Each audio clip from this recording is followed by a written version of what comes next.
네, 안녕하십니까. 저는 충북대학교 국어국문학과에서 고전문학을 전공하고 있는 어강석입니다. 제가 관심을 가지고 있는 제 주 전공은 한문학입니다. 한시 쪽인데, 그런데 이제 예전부터 관심을 가진 것이 뭐 고려시대 또는 신라시대 이쪽 향가나 고려가요 이쪽에 관심을 가지다 보니까 이제 자연스럽게 그 향가와 관련되는 화랑이나 이런 쪽에 이제 관심을 가지게 되고 좀 연구를 좀 하게 됐습니다. 그래서 오늘 재미있는 그 역사하고는 조금 역사 강의하고는 조금 다른 문학 강의를 하려고 합니다. 문학이라는 건 원래 그 사학과는 좀 다르게 상상력이 중요한 거거든요.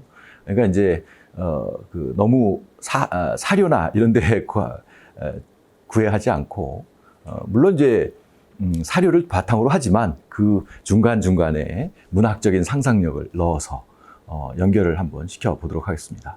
그래서 오늘 선교, 우리의 그 전통 종교는 어떤 것이고 그것과 화랑과는 어떤 관계가 있고 그것이 현대에는 또 어떻게 전승되었는지 이런 것들에 대한 것을 한번 알아보도록 하겠습니다. 오늘 재밌게 들어주시기 바랍니다. 감사합니다. 자, 오늘 제가 주제로 가져온 것은 선교와 화랑이라고 이제 크게 제목을 달았습니다. 처음에 이제 차례는 대체로 이제 종교나 우리나라 종교가 어떻게 발전되었을까, 또 선교와 또는 유불도, 또 선교와 화랑과 미륵 이런 관계를 좀 살펴보도록 하겠습니다. 조금은 생소한 내용일 것 같습니다. 여기 제가 저의 그냥 약간의 그 문학적인 상상력이 고대에 대한 상상력이 들어있는 것입니다. 그리고 제가 강의 시간에 가끔 이제 종교에 관련된 얘기를 합니다. 뭐 불교니 유교니 기독교니 천주교니 이런 얘기를 하게 되는데 그런 것은 무슨 종교적인 얘기가 아니고 정말 학문적인 이야기로만 들어주시면 하고 오해 안 하셨으면 좋겠습니다.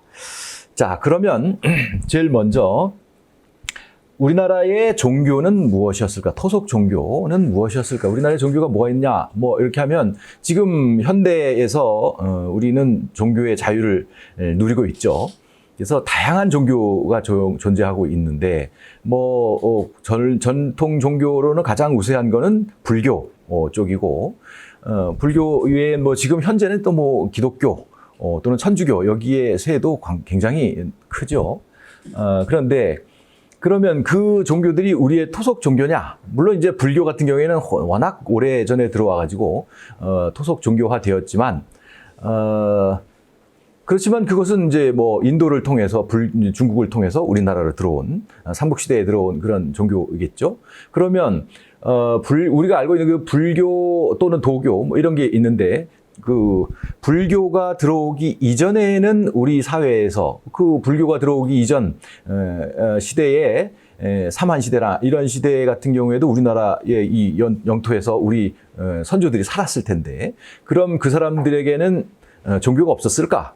요게 이제 궁금한 거죠. 불교 이전에는 그러면 어떤 종교를 가지고 있었을까? 이런 것이죠. 그 종교에 관련된 오늘 얘기를 하게 되겠습니다.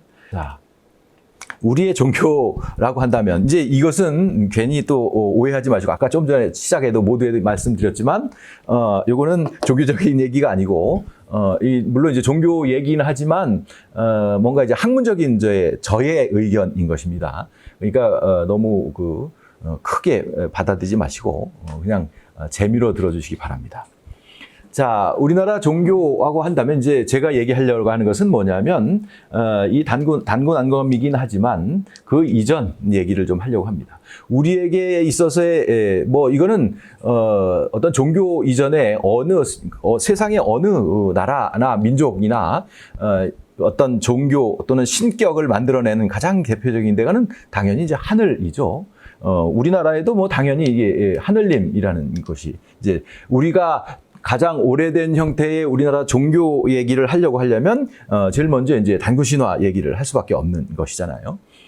여기를 살펴보면 그래서 단군 신화에 대한 얘기를 잠깐 뭐 다 알고 계시겠지만 한번 알아보면 여기 보면 이제 하늘님이라고 하는 환인이라고 하는 신이 있고 이게 이제 하늘을 다스리는 이제 이련이라는 이 삼국유사에 있으니까 이련이라는 승려의 생각으로는 당연히 승려이기 때문에 이제 불교적인 그 생각을 하고 그래서 이 하늘님 환인 옆에다가 원래 제석천이라고 이제 얘기를 줄을 달아놨습니다. 이건 뭐냐면 하늘에 있는 신입니다. 천신, 하늘을 세계를 다스리고 있는 신이죠. 근데 이게 이제 재밌는 문제가 있습니다. 요 위에 보면 여기 이제 제가 그 삼국유사의 몇 개 환본 중에서 다 이렇게 이제 그 실제 원문을 이제 잘라 왔습니다. 여기에 이렇게 되어 있죠. 근데 여기 환인, 이게 이제 이는 인연인자를 썼는데 이게 왜 우리는 환인이라고 했을까라고 했는데 이 원문들을 살펴보면 원래 요 글자는 이렇게 생겼습니다. 요렇게 기록을 해놨는데 요거는 뭐 당연히 환자고 요렇게 기록을 해놨는데 요 옆에다가 이제 요걸 보고 요게 무슨 글자인지 모르니까 이거 언제 이게 경덕본인지 여기에 보면 옆에다가 빨간 걸로 이렇게 후대 사람들이 여기다가 이렇게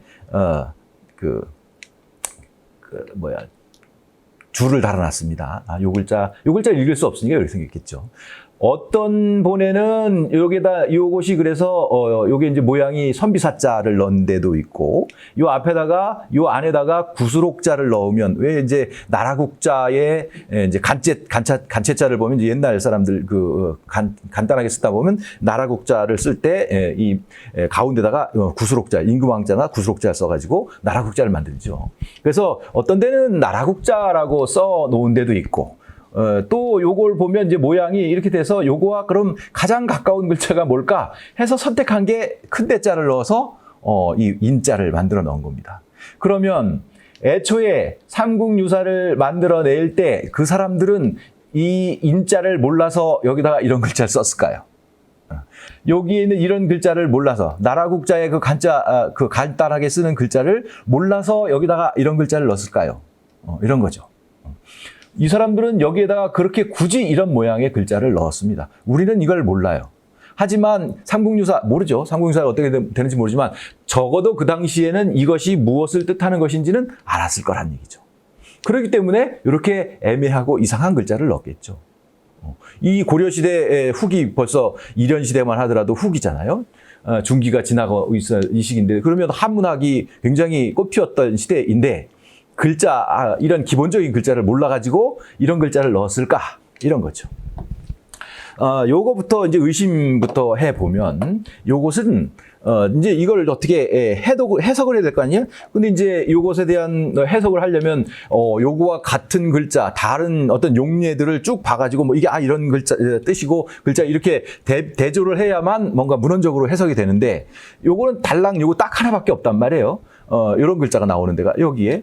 그러니까 이것을 뭔가 문헌적으로 해석하기 어렵고, 그러니까 이거를 문학적으로, 상상력으로, 이제 문학적인 해석을 할 수밖에 없지 않나, 이런 생각을 합니다.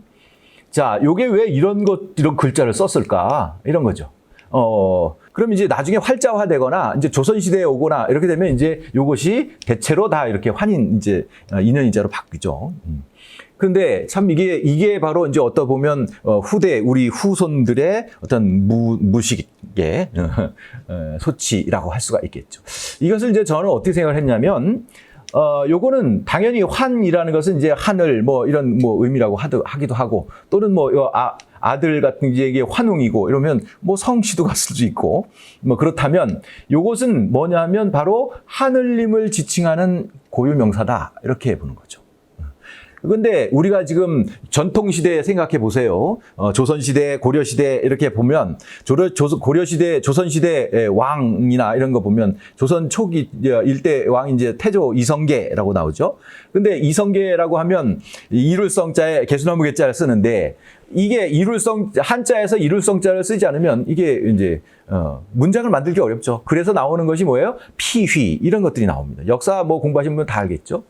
임금의 왕이나 또는 국가 이름 이런 것은 문장 속에 넣기가 좀 그런 좀 그 전통적으로 뭐 넣지 않는 거죠. 그래서 다른 글자를 쓰거나 뭐 이렇게 합니다. 또는 뭐 옛날 무왕 이렇게 고려 시대에 나온 삼국유사나 뭐 삼국사기 이런 것들 이제 판본을 할 때 서지학적으로 볼 때 거기에 이제 호반무자가 있죠. 호반무자 같은 경우를 이제 보고서 이게 고려 시대에 나온 거냐, 조선 시대에 나온 거냐 이걸 이제 서지학으로 판단할 때 나오잖아요, 그죠? 그 호반무자 무예 할 때 이 호반무자를 대체로 고려 시대 가면 이렇게 호랑이 호자로 바꾼다거나.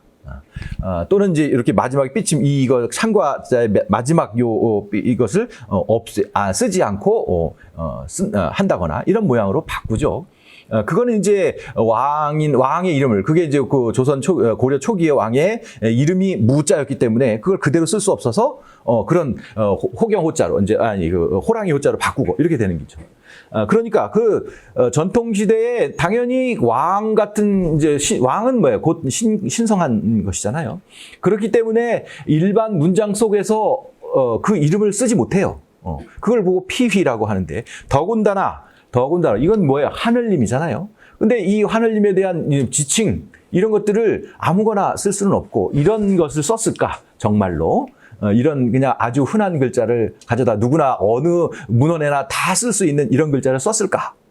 이런 것은 조금 생각해 볼 만한 것이죠. 그렇다면 요 글자는 지금은 이게 잊혀진 글자이지만 본래 요렇게 모양을 뭔 의미가 있으니까 이렇게 썼겠지만 그 당시에는 이게 무슨 음이 무엇인지 소리를 뭐라고 내는지 또 글씨를 어떤 모양으로 쓰는지 이런 게 이제 확실하게 있었을 텐데 이제 음을 잊어버리고 의미를 잊어버리고 나니까 이 글자는 생전 처음 보는 자 우리 기본적인 한문에서는 전혀 나타나지 않는 이상한 글자다 해가지고 이제 요거를 그러면 비슷한 글자가 뭘까 해서 메워 넣은 게 결국은 이 인연인자를 넣었다거나 요렇게 선비사자를 넣는다거나 이렇게 우리가 후대 사람들이 이해할 수 있는 글자로 이제 치환을 하고 그래서 이 명칭이 뭐야? 그래서 환인이라고 명칭도 정해진 거죠. 그러면 이걸 인이라고 읽었을까? 제가 보기에는 절대 아닐 겁니다. 특별하게 하늘님만을 지칭하는 신격이니까 하늘님만을 지칭하는 요 글자는 오로지 요 하늘님만을 이제 쓰는 고유명사였을 것이다. 이런 얘기죠. 뭐 하여튼 이건 그런 얘기인 거고 하늘님의 환인이 뭐 어쩔 수 없으니까 저도 이제 환인이라고 씁니다. 환인이라고 하는 이 하늘님이 있는데 이게 이제 어떻게 봅니까? 아들이 환웅이 내려오죠. 어디로 이제 땅으로 내려오죠. 신단수 아래로 내려옵니다. 요 환웅도 뭐야? 천신이죠. 신의 하늘님의 환인의 아들이기 때문에 물론 여기에 서자라고 되어 있습니다. 이 서자가 왜 여기에 삼국유사에 꼭 서자라고 밝힌 이유가 뭘까? 이런 거죠. 이 서자가 있으면 여기는 이제 여기를 보면 이제 서자라고 하는 것은 우리가 기본적으로 조선시대의 그 생각을만 가지고서 서자하면 뭐 첩의 자식이니 뭐 이렇게 생각을 하게 되는데 이미 이 당시에 서자는 장자가 아닌 사람 이런 뜻이죠. 차자들이라는 의미입니다. 만약에 이 환웅이 장자였다면 하늘님의 장자였다면 당연히 다른 지상으로 내려오지 못하죠. 왜냐하면 어떻게 됐든 환인이 죽는지 안 죽는지 모르겠지만 그 하늘의 뒤를 이어서 가져야 되니까. 그래서 여기 그 나라를 다스려야 하니까 벗어날 수 없죠. 그래서 차자라는 설정을 해야만 아버지의 영역에서 벗어나서 새로운 영역을 개척하는 이런 상황이 만들어지는 거죠. 그렇지. 그런 건 뭐 마찬가지입니다. 어디나 마찬가지인 거죠. 뭐 고구려에 보면 누가 있어요. 소선호하고 사이에 태어났다고 하는 온조, 비류와 온조 그 사람이 일어나 이런 같은 경우에도 당연히 고주몽의 장자였단 말이죠. 그런데 송나라 부여에서 누가 와요? 유리가 찾아오잖아요. 그래서 장자의 권위를 빼앗기죠. 그러니까 당연히 어쩔 수 없이 비류와 온조는 그 아버지의 영역에서 빠져나와서 새로운 영역을 개척하는 거예요. 이건 당연한 것이죠. 뭐 홍길동 얘기가 나오지만 홍길동 같은 경우에도 장자인 누가 있어요? 그 큰아들이 있단 말이에요. 형이. 그러니까 나도 바깥으로 나올 수밖에 없는 이런 그 문명을 가진 사람들이죠. 요 지금 뭐 호적이 막 약간 바뀌어졌긴 했지만 호적법 우리나라의 기본적인 호적 정리하는 방식은 어때요? 장자가 혼인 신고를 하잖아요. 장자가 혼인 신고를 하면 아버지 밑에 그대로 놔둡니다. 이 호적을 바뀌지 않아요. 아버지의 밑에 그냥 너 호적을 팔 거야 뭐 이렇게 하게 되는데 장자는 하고 싶어도 못해. 그냥 되오죠. 근데 둘째, 셋째 아들들은 결혼 혼인 신고를 하면 동시에 어떻게 됩니까? 나는 아버지 밑에 있고 싶어요 하더라도 호적을 딱 때려쳐 가지고 새로운 호적을 만들어 줍니다. 요거는 가부장제도, 장자와의 상속 이런 기본적인 생각 속에서의 어떤 변할 수 없는 어떤 룰이죠. 그런 것이죠. 하여튼 그렇기 때문에 여기에 서자라는 어떤 딱 박아가지고 환웅은 서자라고 하죠. 하여튼 그런 관계가 있습니다. 여기에 이제 유화라는 유화가 나와 있고 이게 이제 지신이죠. 여기 이제 유화는 누구의 물의 신인 하백에게 셋째 딸이었죠. 그래서 둘과 사이에 하늘에 있는 신과 땅 신이 합쳐져서 단군이라는 이제 이 새로운 통치자가 나오게 되죠. 요게 이제 기본적인 이제 단군 신화의 어떤 모양이죠. 자, 여기 보면 이제 여기 보면 만이산 참성단이라는 데죠. 하늘 높이 있어요. 자, 여기 보면 이제 이것도 이제 단군 신화의 얘기긴 하지만 여기 보면 어국 1500년 여기 보면 이제 1500년 동안 이제 고조선을 다스렸죠. 여기 이제 주호왕 요게 그대 똑같은 얘기죠. 이게 이제 삼국유사가 고려시대에 나왔기 때문에 요 호자가 원래는 무왕이죠. 호반 무자를 써서 주나라 무왕 즉위 기묘년에 이렇게 돼야 되는데 요게 이제 피휘를 하기 위해서 호랑이 호자로 바꾼 이런 모양이죠. 요렇게 바꿔 고려시대 조선시대에 만들면 이럴 필요가 없죠. 조선시대는 고려의 왕이 관련이 되지 않으니까. 그러니까 이제 서지학적으로 볼 때 요런 피휘한 것들을 보고서 요거는 고려시대 간본이다. 이런 걸 알 수 있게 하는 거죠. 하여튼, 그래서 1500년 동안 나라를 다스렸다가 주나라 무왕이 즉위한 할 때 기자가 이제 고조선에 봉해지고, 그래서, 그러니까, 단군이 장단경으로 옮겼다가 후에 아사달로에 들어와서 숨어서 뭐가 됐어요? 위산신. 산신이 되니 그 나이가 1908세였다. 얘기죠. 어떻게 1500년을 1500년을 다스리냐? 나이가 어떻게 1908세냐? 이런 이제 말도 안 된다. 이렇게 할 수 있지만 우리가 조금 잘못 생각하고 있는 것 중에 하나가 단군이라는 이것이 우리가 알고 있는 아까 모습을 그려놨지만 환웅과 웅녀 사이에서 태어난 그 1인을 단군이라고 하는 것이 아니고 이것은 그냥 1대 단군, 2대 단군, 3대 그냥 단군이라는 말은 그냥 우리 지도자 이런 의미인 것일 뿐이죠. 그래서 우리가 조선시대 왕 하면 어떻게 태종, 태세, 문단세 이렇게 20몇 명이 되는 그 왕들이 쭉 있잖아요. 그런 것처럼 고조선을 다스릴 때 고조선을 다스릴 우리 지도자 단군이 1대 단군, 2대 단군, 3대 단군 이렇게 해서 1500년 동안 고조선이 유지되고 그랬다는 얘기. 그 나이 전체적인 어떤 저기를 보면 이제 1908세다. 이런 이제 그런 내용인 거죠. 그래서 단군은 아주 여러 명이 있을 수 있다. 이런 얘기가 되는 거죠. 이건 역사에서도 당연히 알 수 있는 얘기인 거고. 자, 그래서 이 단군이 뭐가 됐대요? 산신이 되었대요. 우리나라에 있어서 가장 이거는 우리뿐만 아니고 아까도 얘기했지만 전 세계 어느 나라에서나 가장 기본이 되는 것은 이렇게 하늘에 있는 신이 기본이 되는데 우리가 말하는 이 산신이라는 것도 기본은 뭐겠어요? 하늘님입니다. 하늘님. 그래서 조금 전에 이렇게 나왔지만 여기 참성단이 있어요. 왜 여기 가서 하늘님에게 제사를 지내느냐? 이건 당연히 하늘에 있는 신에게 제사 지내는 곳이죠.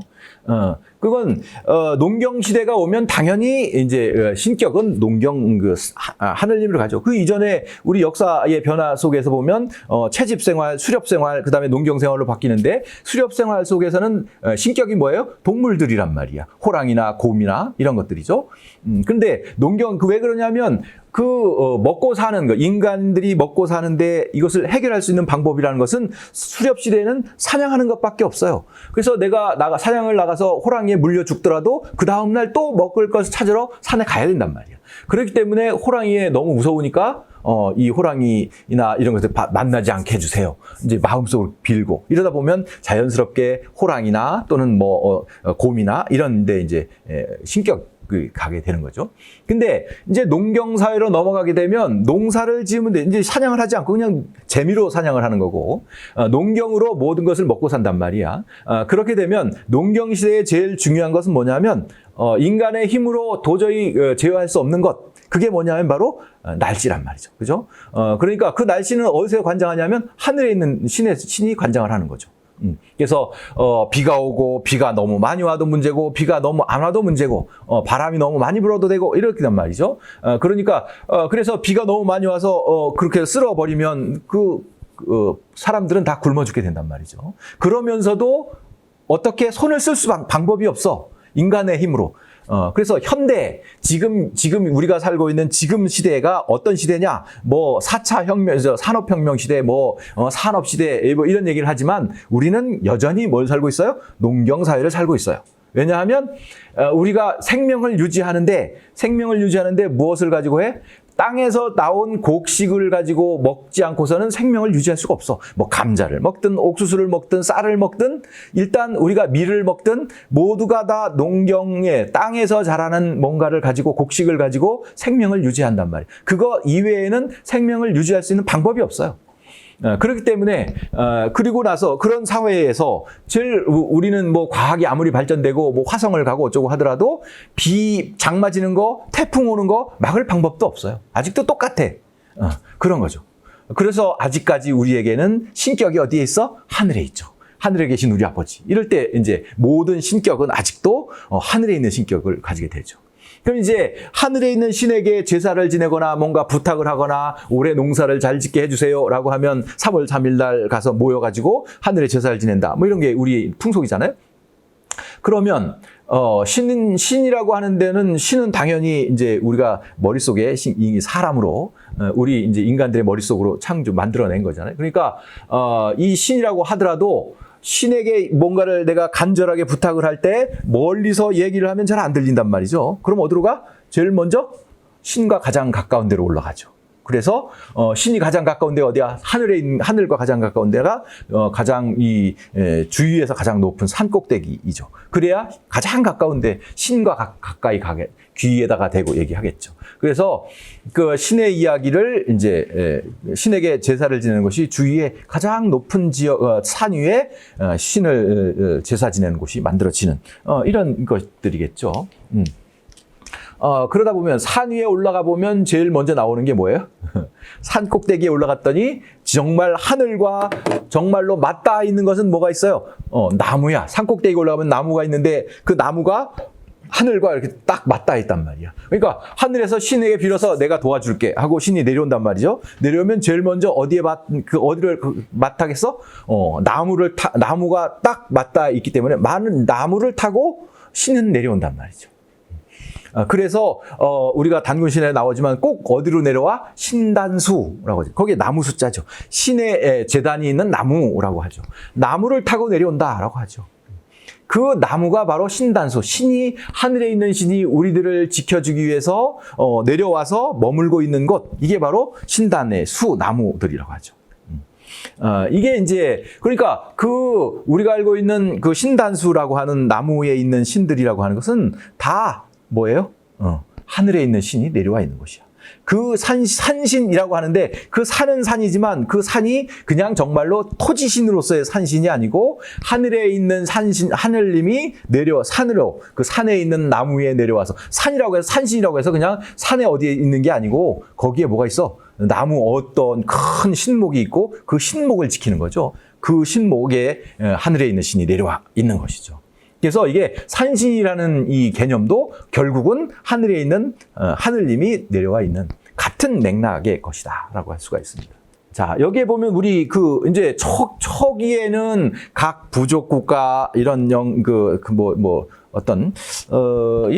저는 이제 역사를 뭐 그렇게 자세히 알지는 못하지만, 삼국유사나 이런 데를 보면 초기에 삼한 시대에 마한, 진한, 변한 이런 게 보면 변한 같은 게 12국, 12개 국가, 또는 54개국, 이렇게 모여 있는 것이 마한이고, 진한이고, 변한이고, 이렇게 기록이 되어 있습니다. 그것들을 보면, 그리고 우리가 알고 있는 신라라는 나라는 어떻게 해요? 그 12개인지 몇 개 작은 소국가 중에서 사로국이라는 국가의 하나였단 말이야. 요것이 점점 세력을 넓혀가면서 이제 신라라고 이제 되어 있는데, 그것은 뭐냐면, 이제 이거는 문학적인 상상입니다.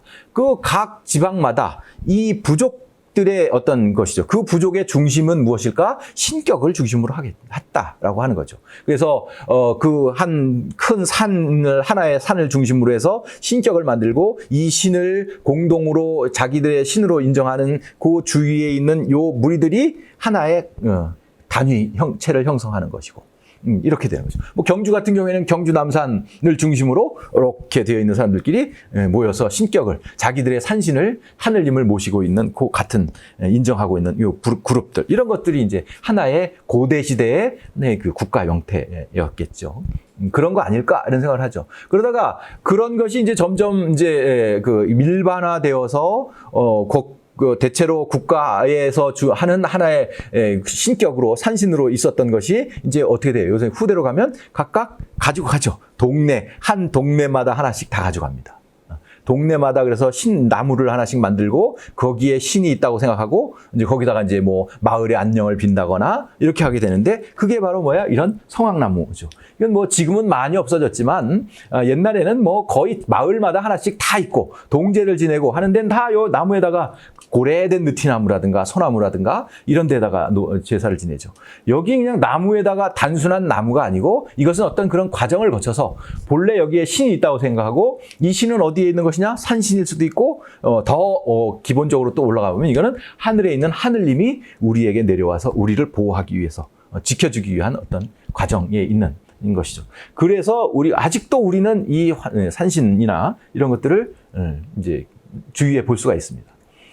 이 산신이라는 요 개념들이 아직도 많이 이제 있는데, 그래서 원래 외래 종교가 우리나라에 들어오기 이전에는 당연히 무엇으로?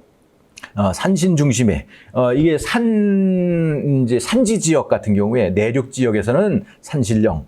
왜냐하면 이제 이거 하늘에 있는 신의 농경을 하는 데 있어서의 가장 중요한 것이 하늘님이니까. 그런데 이제 또 약간 다른 부분이 어디냐면 해안 지역입니다. 바다라든가 큰 강을 끼어 있거나 이런 사람들의 생업은 뭐예요? 농경을 하는 것이고, 농경은 그냥 간단하게 하는 거고, 주된 먹거리를 만들어내는 생업 활동은 뭐냐면 바다에 가서 어로 활동을 하는 거란 말이야. 이런 사람들에게는 뭐가 필요 없어? 산신이 그렇게 큰 의미가 없는 거죠. 이 바닷가 중심의 어로 생활을 하면서 살고 있는 사람들에게서 중요한 건 뭐예요? 용왕신이란 말이야.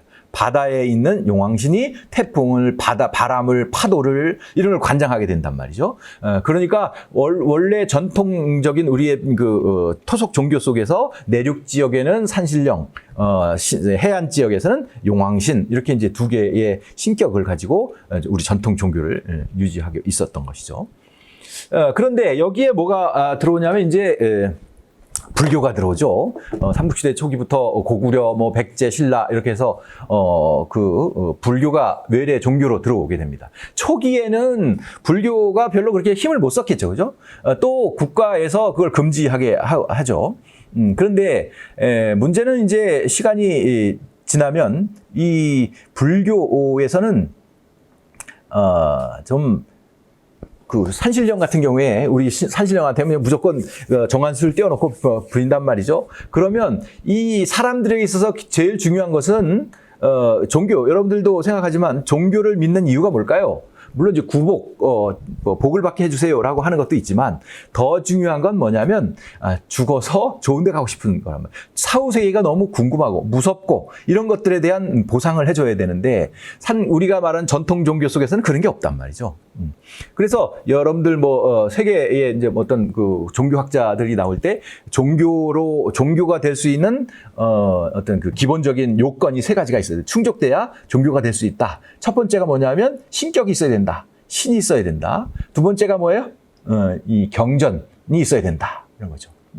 이론서가 있어야 되는 거죠.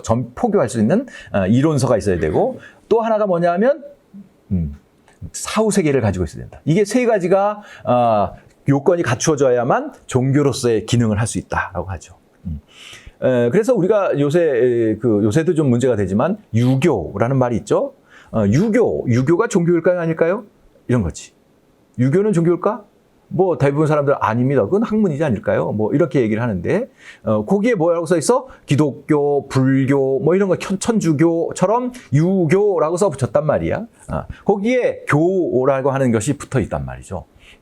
그럼 이게 뭐 그냥 유학이라고도 하지만 그러면 유교라고 우리는 일반적으로 이렇게 사용하는 용어가 있는데 유교에 대해 그렇다 하더라도 유교가 종교인지 아닌지 좀 헷갈리는 사람들이 있단 말이에요. 왜냐하면 유교에는 다른 게 있어요. 유교에서 아까 세 가지 조건을 얘기했는데 유교에서의 신격이 있을까요? 유교에서 신격이 있을까? 있죠. 누굴까? 유교에서의 신격은 누굴까요? 유교에서 제일 중요한 건 뭐야? 조상신이란 말이야. 여러분들 뭐 추석 때, 설 때, 뭐 이럴 때 이제 가죠. 집회를 가는데 서울에서 부산까지 막 15시간, 17시간 어마어마하게 시간을 걸려 가죠.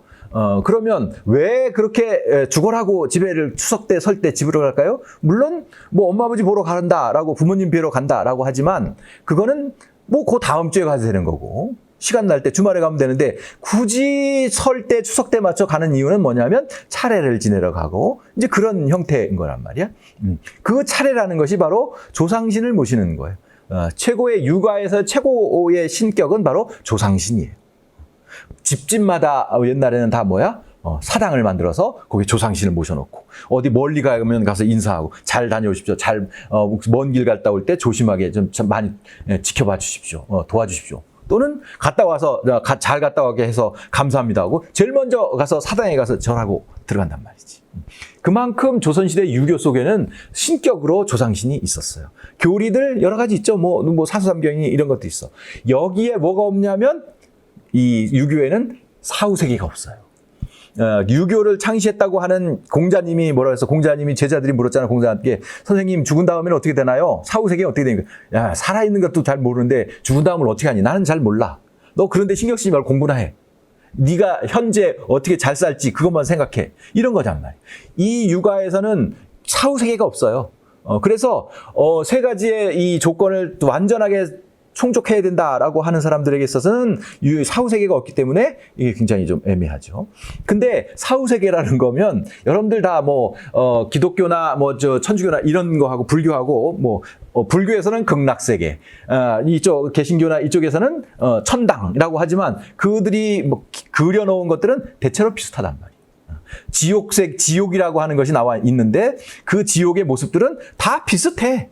그렇기 때문에 별 크게 다르지 않단 말이죠. 인간들이 가장 좋다고 생각하는 것들만 모아놓은 것. 옛날 시대에는 가장 중요한 게 뭐야? 배고픈 거잖아요. 먹고 사는데 먹지 않아도 배고픈 거, 먹지 않아도 살 수 있는 거. 젖과 꿀이 흐르어서 마음대로 먹을 수 있는 이런 시대라든가. 그 인간에게 있어서 가장 고통스러운 건 모아놨단 말이에요. 세상에 화상 입고 이런 것들은 굉장히 이 다른 상처들보다 굉장히 고통스러운 게 바로 화상 입는 일이에요. 그래서 보면 지옥세계가 불길이 어쩌고 저쩌고 하는 그 속에 떨어지는 이런 내용들 다 전생의 업이니라. 이런 얘기를 한단 말이에요. 그렇게 됐더라도 너는 옛날에 내가 태어나기 전에 이 전생이 있었고 현생이 있고 후생이 있단 말이야. 이 삼생이 가지고 죽은 다음에 후생에 가면 네가 지금 잘 살면 후생에 가서 복 받고 천당이 아니라 극락세계에서 살 거야. 이런 쟤는 지금 나쁜 짓을 현생을 하지만 전생에서 좋은 일을 많이 해서 잘 살고 있지만 지금 나쁜 짓을 많이 싸우면 후생에 가면 지옥 갈 거야. 이렇게 얘기를 한단 말이야. 그나마 그래도 유한이 된단 말이죠. 그러니까 사람들이 살아가는데 다양한 그 궁금증들 해결하지 못하는 것들을 불교의 어떤 승려들이라든가 이런 사람들에게 물어보니까 해결이 된단 말이죠. 그러니까 전통 종교를 가지고 있던 산신령을 가지고 있던 이 사람들이 점점 어디로 가? 불교 쪽으로 다 빠져나가겠죠. 그러니까 전통 종교의 어떤 그 당시의 국가를 운영하는 기본 틀은 뭐겠어요? 우리 산신령이 아니 하늘님을 모시고 있는 전통 종교 속을 가지고 있었겠죠. 근데 이런 사람들이 이 대중들이나 뭐 이런 사람들 또는 귀족들이나 이런 사람들이 불교 쪽으로 많이 가게 되니까 이 기득권 이 세력들이 가만히 놔두지 않겠죠. 그러니까 불교를 박해를 하겠죠. 불교 믿는 사람들 데려다가 또 불교 승려들 데려다 죽이고. 그래서 신라 시대에 뭐 2차돈 하나만 죽었겠어요? 많은 사람들이 죽었죠. 많은 사람. 당연하죠. 우리 조선시대에만 하더라도 조선 후기에 보면 뭐가 들어와? 천주교가 들어오잖아요. 천주교가 들어와가지고 천주교에서는 어떻게 유일신이라서 우리나라의 사람들에게 야, 너희들 조상신 믿는 거 다 가짜야. 야, 우리의 여호와가 최고야. 다른 거 그거 다 가짜. 너 이거 미신이고. 뭐 이런 얘기를 하죠. 그러니까 조선이란 나라는 유교를 국지로 삼아서 딱 세워진 국가인데 여기에 조상신, 뭐 종묘, 제례 이런 것들이 가장 엄숙한 일이고 사당 차례를 하는 게 가장 중요한 문제인데 봉제사, 접빈객 이게 장자의 가장 큰 문제인데 이거 너희 조상신 다 가짜야. 하면 이 국가가 흔들리는 시기란 말이야. 기본적인 기틀이 흔들리는 거란 말이죠. 그러니까 국가에서 가만둘 수 없어.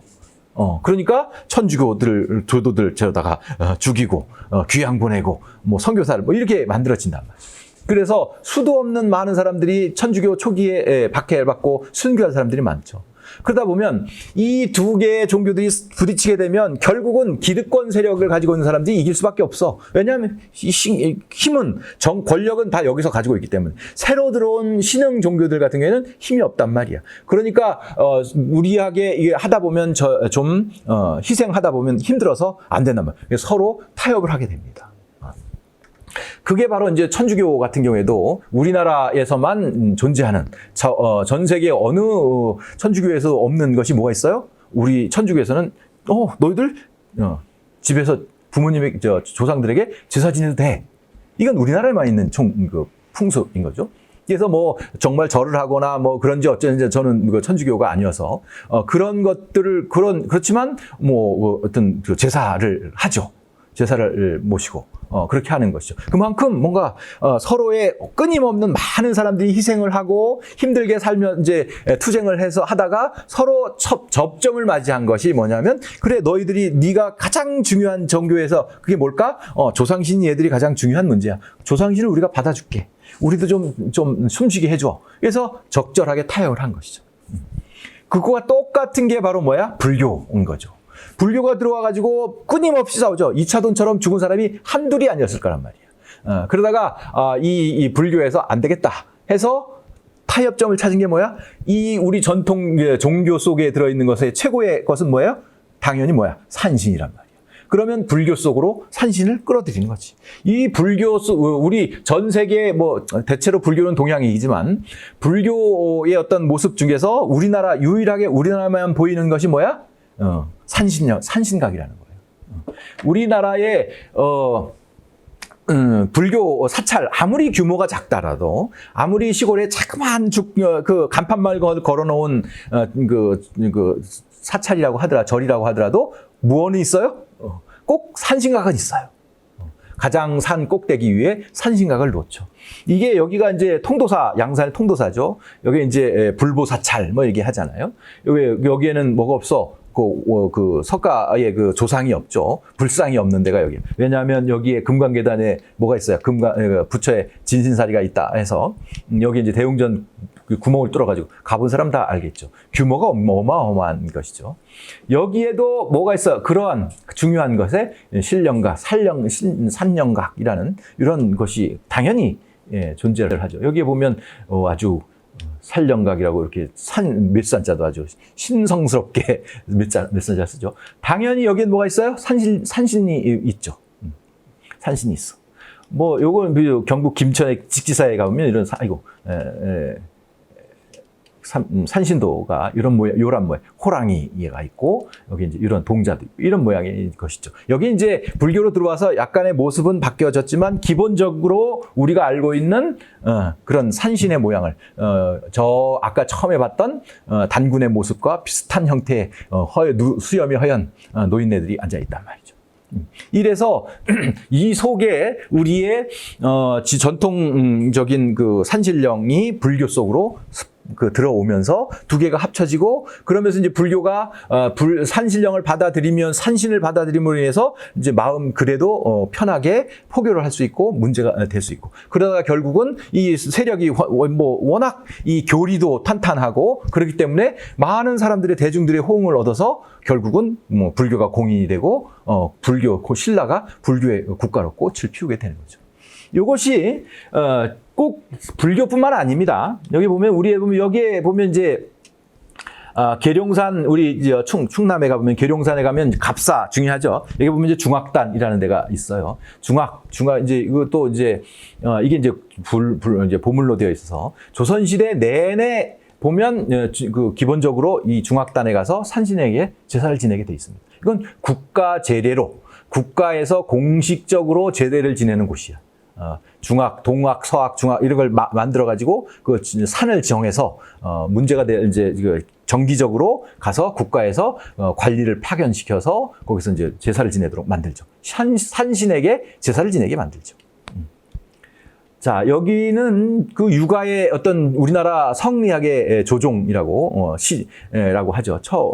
여기 바로 이제 포은 정몽주 선생의 묘소입니다. 여기 이제 용인에 있는 것인데, 여기 보면 이게 이제 원래는 정몽주 선생이 포은이 이제 그 이방원이 보낸 그 자기한테 선주교에서 맞아 죽고 그 개경 어디에다가 묻혔다가 조선 초기에 이쪽으로 용인 쪽으로 이제 이장을 하게 됩니다. 이게 조선 초기에 온 거예요.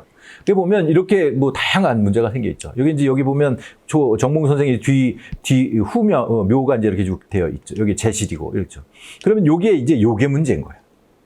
요게 이렇게 요게 요겁니다. 여기에 항상 우리나라의 뭐 아주 일반적인 거 말고 기본적으로 규모가 있는 묘제를 쓸 때에는 항상 뭐가 있어? 요게 있단 말이야. 요게 뭐겠어요? 산신단입니다. 산신단. 여기다가 나중에 여러분들 산소를 쓰거나 이장을 하거나 이렇게 할 때 하면 여기를 건드리기 전에 제일 먼저 따로 상을 차립니다. 처음에 묘를 쓸 때. 그럼 제일 먼저 뭐를 해? 산신제를 먼저 지내요. 내가 이 산을 이제 허물 거예요.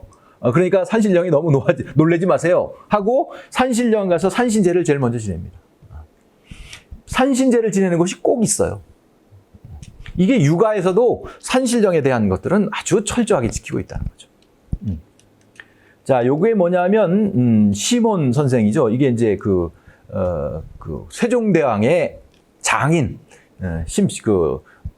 시몬 이게 소헌왕후 자기 부인이었던 소헌왕후의 이제 아버지 묘이죠.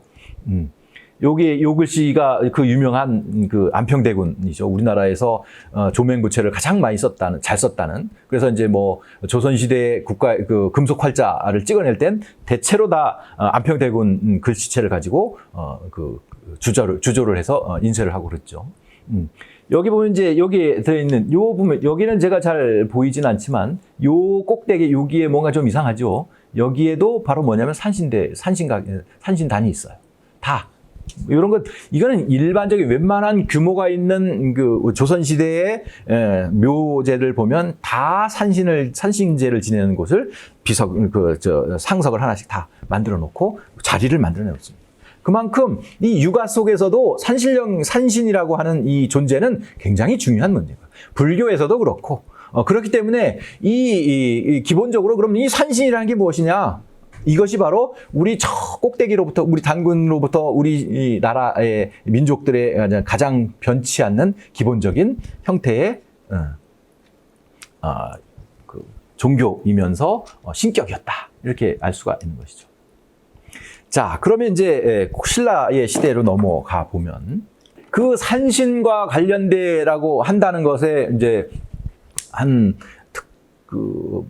일단을 한번 찾아보면 문헌에 보면 여기 이제 여러분들 다 잘 알고 있는 것이죠. 최치원이 쓴 난낭비서라는 것이죠. 난낭이라고 하는 화랑이 죽고 거기다 이제 비석을 세운 게 그 비문을 누가 썼어?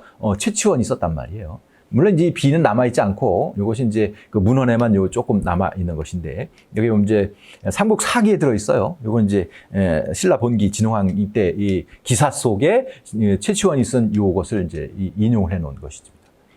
여기 보면 이제 우리나라에 현묘한 도가 있는데 이걸 풍류라고 한다. 이 가르침을 세운 근원은 선사의 이거 신선선자의 이 역사사자. 이거는 이제 선교의 이제 이걸 보고 이제 선교라고 할 수 있는 거죠. 선교의 이게 뭐냐면 삼교를 표하는 이게 종교라고 하니까 선사에 있다면 선교의 역사를 기록한 책이 바로 선사겠지.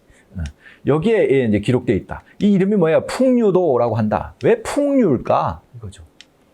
풍류, 이 재밌는 거죠. 풍류도. 풍류하면 우리 현재의 풍류라고 하면 뭐야? 술 잘 먹고 잘 놀고 여자들하고 이거 조선시대 보면 풍류 가객 맨날 하죠.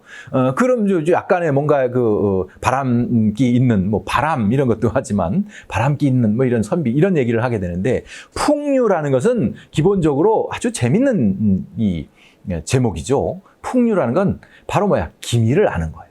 기미. 이 세상의 이 변화를 무엇으로 우리는 사람들이 기미를 느낄 수 있어요? 바람을 보고 알아요. 모든 게 계절의 변화, 밤낮의 변화, 이 세상의 아주 미세한 이 자연 현상의 변화는 뭘 보고? 바람이 흘러가는 바람결을 보고 느낀단 말이에요. 어느 순간 덥다가도 어느 순간 시원한 바람이 더운 속에서도 시원한 바람 한 줄기가 싹 지나간단 말이야. 그러면 가을이 오나 보다. 우린 느낄 수 있단 말이야. 가을에서 아주 좀 살을 내는 듯한 그런 바람이 한번 쓱 지나가면 이게 겨울이는구나. 이제 가을도 다 지나갔네. 이런 거야. 세상에 바람을 보고 이 세상의 변화를 알 수 있단 말이야. 자연의 변화, 자연 삼라만상의 변화들을 알 수 있는 것. 그래서 그렇기 때문에 이제 이름이 풍류인 것이죠. 하여튼, 이 풍류라고 하는데, 그것은 어디에요? 선교가 우리에게 있었다. 그것은 뭐야? 이 난낭이라는 화랑과 선교는 아주 밀접한 관련을 가진다고 하죠. 이 난낭이라는 이 화랑에 대해서 기록을 하는데 이 사람은 뭐야? 선교라는 거. 풍류가 곧 선교라고 할 수가 있는 거죠. 이것은 뭐야? 삼교를 모든 것을 아우르고 있는 것인데 여기에는 노나라의 사고. 이게 이제 당연히 유교, 이거 유교인 거고 주나라의 주사. 이건 이제 도가인 거죠. 도교. 여기에 또 착상을 이건 주권태자. 이건 당연히 천축의 불교. 이것이 다 교화들이 다 합쳐져 있는 도가도 아니야. 우리가 말하는 선이라고 하는 것을 보면 이거 신선선자네? 그럼 도가인가? 라고 하지만 도교는 아닙니다. 왜 여기에 도교는 그냥 하나에 포함되어 있는 것뿐이다 라고 얘기가 돼. 도교는 따로 정의를 해놨단 말이야. 이 최치원이라는 사람은 여러분들 알고 있는 것처럼 그 도가에 굉장히 정통해 있는 사람입니다. 당나라에 가가지고 과거에 급제하고 돌아다닐 때 그 당나라 말기에 뭐가 유행해? 도가가 유행을 하죠.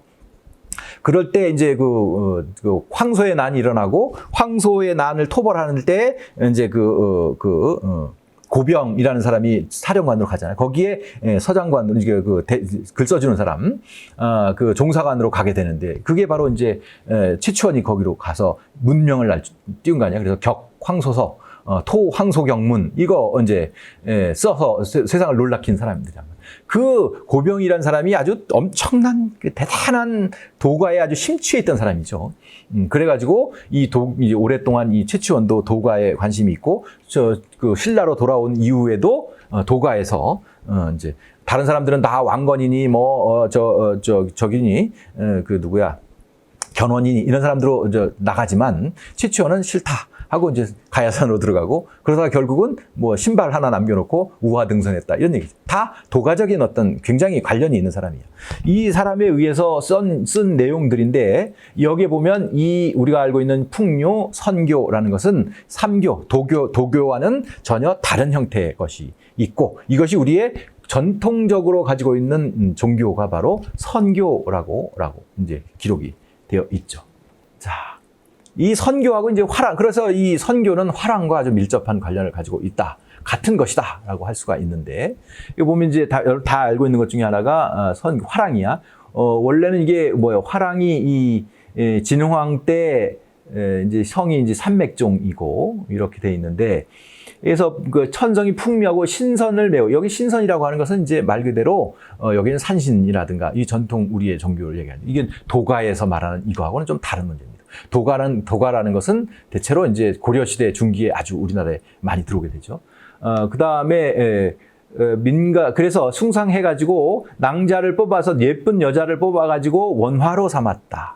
남모랑과 교정랑이 있었는데 뭐 무리가 300~400명이었다. 이건 다 우리가 다 알고 있는 그런 삼국유사에 기록되어 있는 것이죠. 그런데 남모랑과 교정랑이 있었는데 이 교정랑이 남모를 질투해가지고 술자리 말에 남모에게 술을 마시게 하고 남모랑을 벌쩍 들어다가 어디다가 북천에다가 물에 빠져 돌을 매달아 죽였단 말이에요. 그래서 나중에 알고 보니까 그 교정랑이 교정랑이 남모를 죽였다는 걸 알고 교정랑도 죽이고 원화를 폐지했단 말이야. 이래서 안 되겠다. 그게 이제 이것이죠. 그런데 여러 해 뒤에 이거 우리를 하려면 우리나라의 이 도를 흥하게 하려면 반드시 뭐예요? 풍월도가 있어야 된단 말이야. 아까 말한 풍도, 풍월도, 풍류도 이런 것이잖아요. 생각해서 다시 그 원화를 만들어 놨었는데 이게 안 됐단 말이야. 그러니까 이건 남자, 좋은 가문 출신 남자를 해가지고 이름을 화랑으로, 원화에서 화랑으로 고쳤고 그래서 이름이 이제 설원랑을 받들어서 국선으로 삼았다. 이제 국선이라는 말이 나오게 되죠. 이제 이렇게 되어 있는데, 자, 여기 이제 풍월주의 계보입니다. 물론 이제 이것을, 뭐, 어떤 역사하는 사람들 같은 경우에는, 이 화랑세기, 여기 이제 화랑세기 들어있는 것을 정리한 건데, 화랑세기가 뭐 위서다라고 하고, 그래서 역사 자료는 쓸 수 없다라고도 하지만, 뭐, 그래도 그런, 뭐 이런저런 뭐 다 빼고 나면 뭐겠어요. 그리고, 일단은 뭐 역사 사서로서의 어떤 가치나 그런 것도 있으니까 뭐 내용이 어떻게 됐든 내용을 보면 우리 삼국사기, 삼국유사에 기록되어 있는 것들이 아주 거기에 다 맞아떨어진단 말이야. 일단 무슨 사료적인 가치가 어쩌다 저쩌다 이걸 빼고 일단은 화랑들에 관련된 이야기는 화랑세기를 빼고 나면 이제 인용할 만한 것이 전혀 없기 때문에 일단 이것을 보긴 참고로라도 하겠습니다. 여기 보면 이제 위화랑부터 이제 이렇게 쭉 화랑들의 계보가, 풍월주의 계보가 쭉 나옵니다. 여기에 뭐 세종, 설원랑이 여기 7번째, 17번째에게 풍월주가 바로 설원랑, 아까 나온 설원랑이고, 그 다음 사람이 바로 문노라는 사람이 나옵니다. 설원랑과 문노가 나오죠. 그 다음에 이제 이 두 명이 중요한 사람이고, 쭉 내려오다 보면, 용춘, 이 사람이 중요하죠. 용춘이라는 사람의 아버지는 이제 진지왕이고, 부인이 누구야? 천명 부인이란 말이야. 천명공주. 여러분들이 알고 있는, 진평왕에게는 딸이 셋이 있었단 말이야. 진평왕은 딸이 셋이 있죠. 첫 번째 딸이 누구야? 덕만공주. 뭐 어떤 사람은 천명공주가 첫째 딸이라고 하고, 어떤 데는 덕만공주가 첫째라고 하고. 그 다음이 이제 천명, 그 다음 마지막에 역사서에는 나오진 않지만, 나중에 무왕조에 뭐가 나와? 선화공주. 이렇게 세 명이 나오게 되죠. 그래서 진평왕이 죽고 나서 이게 이제 왕위를 물려줄 사람이 없어가지고 결국은 그 여왕으로서 여자에게 이제 왕위를 물려주게 되죠. 그래서 덕만에게 해서 이게 선덕여왕이 되는 거잖아요. 이 천명공주가 있는데 이 천명공주가 원래는 뭐 왕위 계승에 있었는데 이 사람이 누구하고 여기는 누구하고지? 용춘하고. 이 용춘하고 그만 눈이 맞아가지고 이 용춘은 뭐예요? 이게 이 사람은 성골이지만 이 용춘은 진골이란 말이야. 그래서 진골하고 눈이 맞아가지고만 자기의 성골을 포기하고 진골로 간단 말이야. 그래서 용춘하고 결혼을 해서 누구를 낳아? 춘추. 이 사람이 나중에 이제 김춘추가 되는 것이죠. 이런 관계. 그래서 용춘 또 여기에 누가 있냐면 김유신. 여기 이제 김유신이고, 이거죠. 염장. 여기 춘추. 나중에 18대가 이제 김춘추가, 저기가 그 풍월주가 되죠. 흠순이면 이제 이 김유신의 동생이 흠순이고, 쭉 나오죠. 여기에 이제 재밌는 사람 중에 하나가 이제 여기에 보면, 어디 갔어? 여기죠. 오기입니다. 오기의 아들이 누구냐면 대문이야. 김대문이란, 우리가 잘 알고 있는 김대문이죠. 김대문이 뭐라 화랑세기를 썼다. 또, 아니, 김대문. 그 다음에 누구야? 악서를 쓰기도 하고, 또 해동 고승전을 쓰기도 하고, 그런 사람이죠. 재밌는 사람이야. 어떻게 보면 진짜 말 그대로 대문이야. 그분이 아버지가 바로 이제 풍월주의 아들이기 때문에 어떻게 더 내려가다 보면 이 대문이 이 풍월주가 될 수도 있었단 말이야. 그런데 이거 보면 이 대문이라는 사람이 재미있는 것이 화랑들의 계보를 적어 놓은 사람이 책을 만들고 또 하나를 뭘 만들어? 해동 고승전. 불교의 승려들에 대한 전기를 쓴 사람이 2명이라. 이 2개를 동시에 썼어. 그러니까 이 사람은 화랑에 대한 것도 정통하지만 불교에 대한 것도 정통하게 되는 거죠. 그러니까 어떻게 보면 우리의 신라의 어떤 종교가 뭘로 풍월도 선교에서 이 김대문을 중심으로 불교로 탁 돌아서는 어떤 모습이 보여지는 사람이 바로 김대문이라는 사람이죠. 그런 어떤 중간으로서의 어떤 문지기 역할이 되는 것이지. 하여튼 이런 관계가 있어서 나오죠. 여기에 보면 문노가 있어요. 아까 7대가 설원낭이고 8대가 문노란 말이야. 문노의 일파는 바깥에서 세종을 따라 전쟁에서 공이 있었는데, 있는데도 지위를 얻지 못해. 그 앞에 있는 저희가 설원낭이 저기이기 때문에 복종을 하지 않아. 설원낭에게 복종하지 않고 스스로 한 갈래를 세웠으니 이 낭도들이 마침내 갈라졌다. 화랑도가 2갈래로 갈라지는 거예요. 여기서부터. 문노는 무예를 좋아해가지고 우리가 화랑도 하면 머릿속에 딱 떠오르는 게 뭐예요? 화랑관창 이런 거란 말이야. 삼국 통일을 할 때 15살 먹은 애가 화장하고 어린애가 총 들고 나가서 총이라네. 창 들고 말 타고 나가가지고 야 계백 나와. 이런 거 하는 사람 애들이잖아. 그러니까 계백 같은 경우에는 얼마나 백전노장 백제의 최고의 장수인데 15도 안 되는 어린애가 와가지고 야 계백아 이러니까 얼마나 기가 차는 일이겠어요. 이제 이런 거기에 나오는. 그래서 화랑도 하면 굉장히 기상이 어떻고 저떻고 명산 대천을 찾아다니며 호연지기를 기르고 이게 우리가 이제 배웠던 이제까지 것들이란 말이야. 그것의 그런 모습을 생각하는 무예 중심의 것들을 생각하는 사람들, 이것은 바로 누구에게? 문노에게서 8대로부터 갈라진 문노 계열의 화랑도란 말이에요. 그 이전에 설원낭을 이 사람은 뭐야? 오로지 신령, 선사, 선령, 신령, 우리의 전통적인 신령, 산신이나 용왕신 이런 것들을 이제 기록하고 하는 제사장의 역할인 거란 말이야. 이 사람들이 할 수 있는 일을. 그래서 이 문노를 호국선이라고 하고 설원의 무리를 운상인이라고 했다.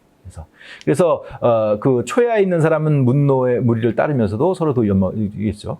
골품이 있는 사람은 설원낭으로 따지고, 이제 그 일반 사람들은 이게 문노를 많이 따르고 이렇게 되었다. 그래서 갈라지게 돼서 화랑도가 본래의 어떤 우리가 말하는 명산대천을 찾아다니면서 호연지기를 기렸다. 칼싸움을 하거나 이렇게 생각을 하잖아요. 그죠?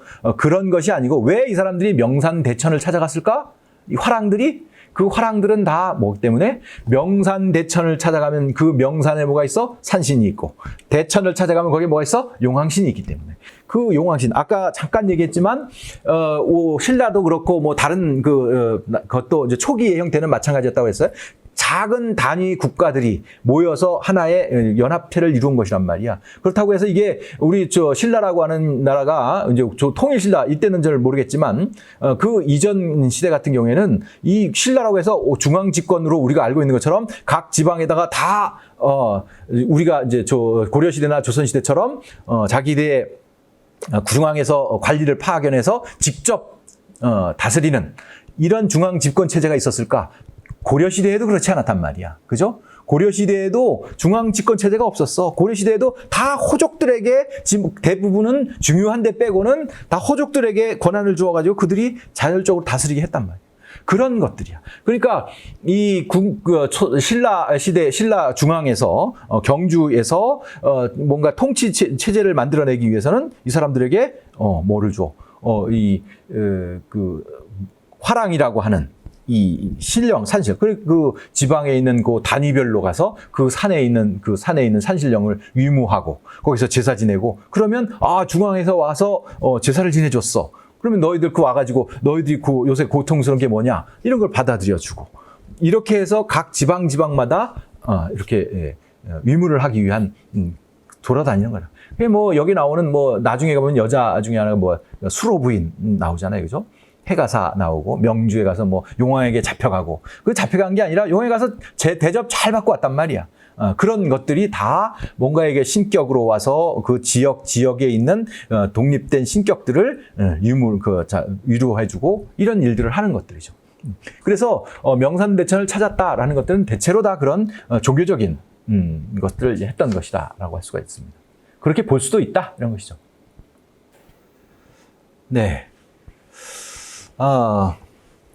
우리 충북 같은 경우에 여러분들 다 알고 있겠지만, 저 진천에 가면 뭐가 있어요? 거기 김유신이 태어난 곳이 있잖아요. 그래서 진천 같은 경우에 이제 화랑 관련된 뭐 여러 가지 사업도 하고 그렇게 되죠. 우리나라 최고의 신라 시대 대표적인 삼국통일을 하는 대표적인 사람이고, 또 거기 아까 우리가 풍월주의 명단에서 봤겠지만, 거기에도 이제 김유신과 또 김유신의 동생 뭐 이런 그이 이제 풍월주도 있었고, 그 김유신의 태실이 우리 진천에 아직 있고, 다 그렇게 되죠. 하여튼 우리도 화랑이라는 것이 꼭 그 신라 쪽에 관련된 것만은 아니고 이 문화 전체적인 것이기 때문에 한번 같이 살펴보는 데 의미가 있다고 생각합니다. 자, 그렇게 되는데, 이제 불교가 들어와가지고, 불교가 아까도 얘기했지만, 외래 종교로 들어와가지고, 하나씩 이제 점령을 하게 되죠. 그래서 산신령을 받아들여서 사찰 속에 산신학을 만들어서 동일하게, 어떻게 보면 부처보다, 석가모니나 아미타불보다 훨씬 더 가장 높은 정각에 모셔지게 되고 신앙을 하게 되고, 사람들 보면 요새도 그렇지만 할머니들 불교 이제 절에 참여를 하러 가면 아미타불을 하게 되고, 또 제일 먼저 어디 가서 산신각에 꼭 가서 절하는 분들도 있고 그렇게 하죠. 그게 아직까지도 어떤 그런 산신령에 대한 그 신앙, 이것이 명확하게 살아있고 그렇다고 볼 수가 있습니다. 그래서 하여튼 우리의 기본적으로 선교에서 기본적으로 하는 것은, 내륙에서는 산신령, 해안 지역이나 이런 데에서는 용왕신, 이렇게 되었다고 하죠. 그런데 이 선교라는 것이 아까도 말씀을 드렸지만, 이 문노와 설원낭과 문노 사이에 이것이 갈라진단 말이에요. 설원낭은 전통적인 선교의 제사장의 역할로서의 기본을 지키는 데고, 문노라는 사람이 갈라져 나와서 이 사람들이 이제 무예 쪽에 관심을 가지게 되고, 근데 이제 신라 말기, 삼국시대 신라 시대 말기에 뭔가 국가적으로 문제가, 이제 통일이라는 그런 국가적인 문제, 과제, 이런 것들을 위해서 이제 화랑이나 이런 사람들이 이제 더 각광을 받게 되겠죠. 그래서 중심이 이제 정말로 문노 계열 중심으로 화랑의 흐름이 바뀌게 되는 거겠죠. 그렇다고 해서 이게 끊어진 건 아니고, 설원낭의 계보들은 운상인이라는 이름으로 계속 유지하고 있었다는 것이죠. 자, 그렇게 되는데, 그러면 이제 이 화랑이라고 하는 선교의 이 전통 종교의 맥락의 사람들은 기본적으로 어떻게 됐어요? 불교가 이제 점점 왕성해져서 공인을 받게 되고, 또는 불교가 국가의 정통 국교 형태로 발전을 하게 되는 거죠. 그래서 모든 종교의 중심 또는 신앙의 중심은 부처, 석가모니, 아미타불 이쪽으로 다 옮겨가게 됩니다. 그렇다고 해서 이 선교의 사람들은 어떻게 하냐면 가만히 이제는 쇠약해졌기는 하지만 이 뭔가를 잡고 있어야 된단 말이죠. 어떻게? 요거는 이제 요런 것들은 이제 그 당대의 것을 이제 여러 가지 생각을 해서 이제 물론 상상한 것이고 만들어낸 것이긴 하지만 이제 그런 가능성을 얘기하는 것입니다. 그러면 우리의 주된 그 신앙의 대상이었던 산신령은 불교에게 이미 완전히 뺏겼어. 불교에서 아주 산신령에 대한 신앙이 굉장히 왕성하기 때문에 그렇게 되는 거죠. 그러면 이 시대, 이 선교에서 남아있는 어떤 신앙의 대상들은 뭐가 있냐면 이제 용왕신이 남아있을 뿐이죠. 이 용왕신이나 또는 조금 지나고 나면 이 불교가 워낙 왕성하기 때문에 불교에 의탁하지 않고 뭔가의 그 종교적인 어떤 것을 기탁하지 않고서는 뭔가 유지하기 어렵단 말이에요. 그러니까 반대로 이제 불교의 어떤 것들을 조금씩 받아들이게 되겠죠. 그래서 결국은 이 선교하고 화랑과 또는 이 사람들 선교가 받아들인 불교적인 색채를 받아들이고 약간의 어떤 그 타협을 하면서 역으로 받아들이기 시작한 것이 바로 뭐야? 미륵이라는 것들이 할 수가 있습니다. 미륵이라는 것은 이제 나중에 좀 나오겠지만 우리가 지금 이제 현대에서 보면 뭐 미륵 사상이나 또는 아미타 사상이나 뭐 이런 그 불교 정통 아미타 또는 석가모니 이런 그 불교의 것과 미륵 보살과 미륵 사상과 뭐 그게 다르지 않는 같은 하나의 뭐 불교 문화 속으로 지금은 얘기를 하지만 과연 이 시대 신라 초기의 이 시대의 미륵 사상과 아미타 사상이 같은 것이었을까? 동일한 불교라고 생각을 했을까? 이런 것이죠.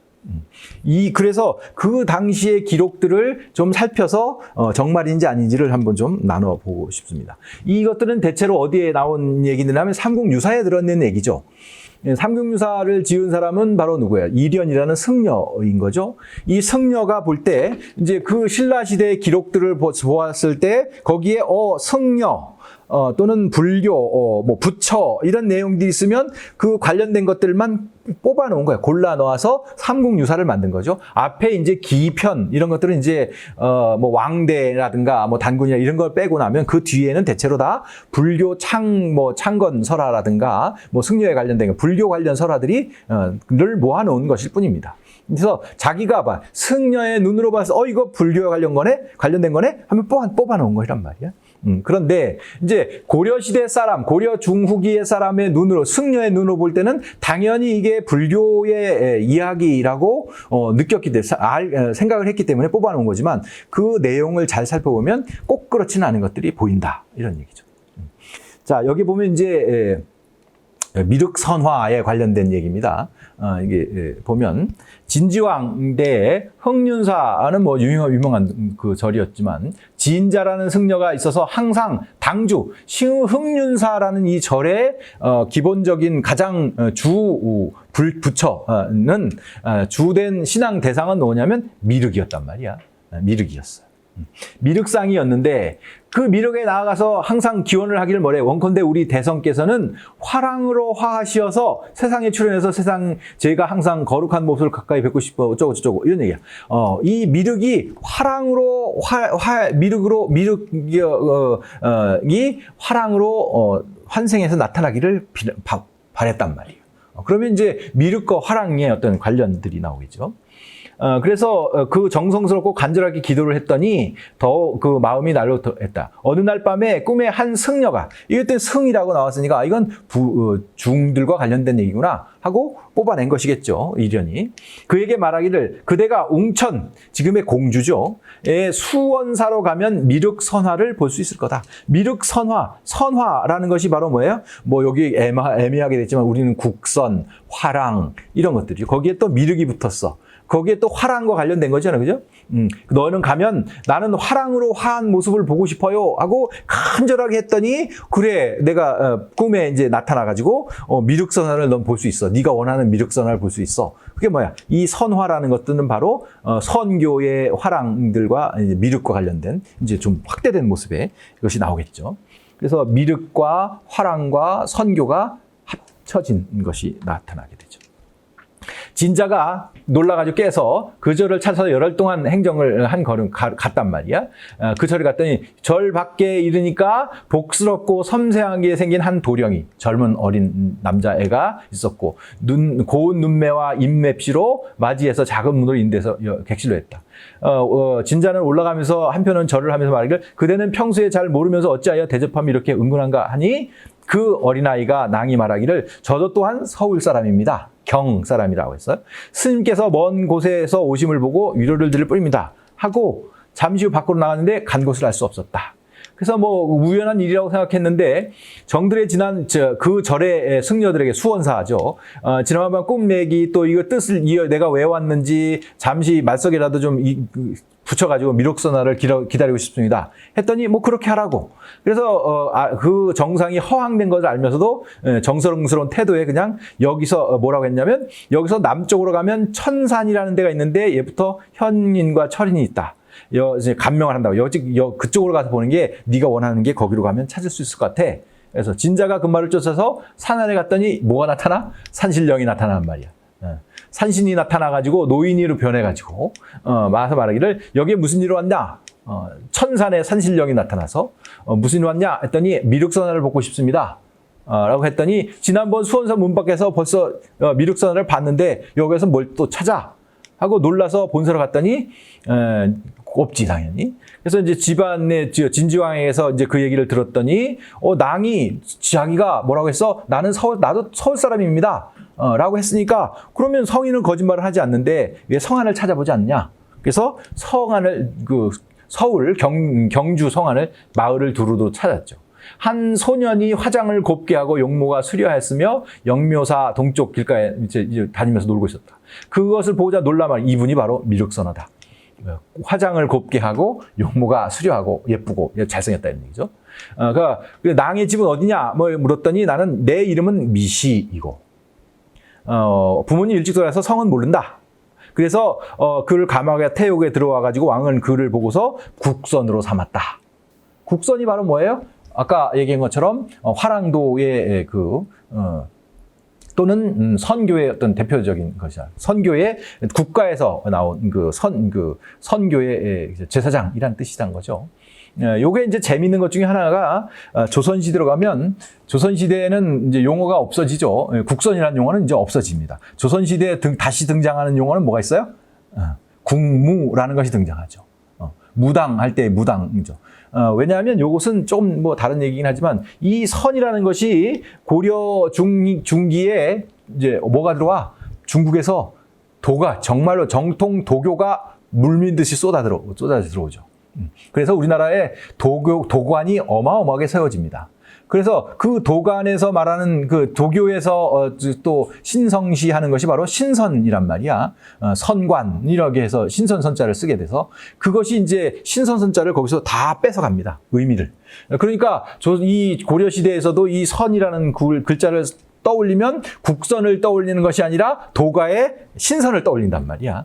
그러니까 이게 충돌하게 되니까 할 수가 없어. 그러니까 고려 후기부터 그 선자는 결국은 도교에 뺏기고 그것을 새로운 용어로 바꾸는 것이 바로 무자를 무당할 때 그 무를 바꾸죠. 그래서 조선시대 가면 이제 국무라는 이름으로 뭐 신을 섬기고 비를 오게 하고 뭐 이럴 때 그 기우제를 지내고 할 때 성수청에서 그런 일들을 한단 말이야. 하늘의 별을 보고 이런 일들을 그 일들을 그대로 가지고 하게 되는 것이죠.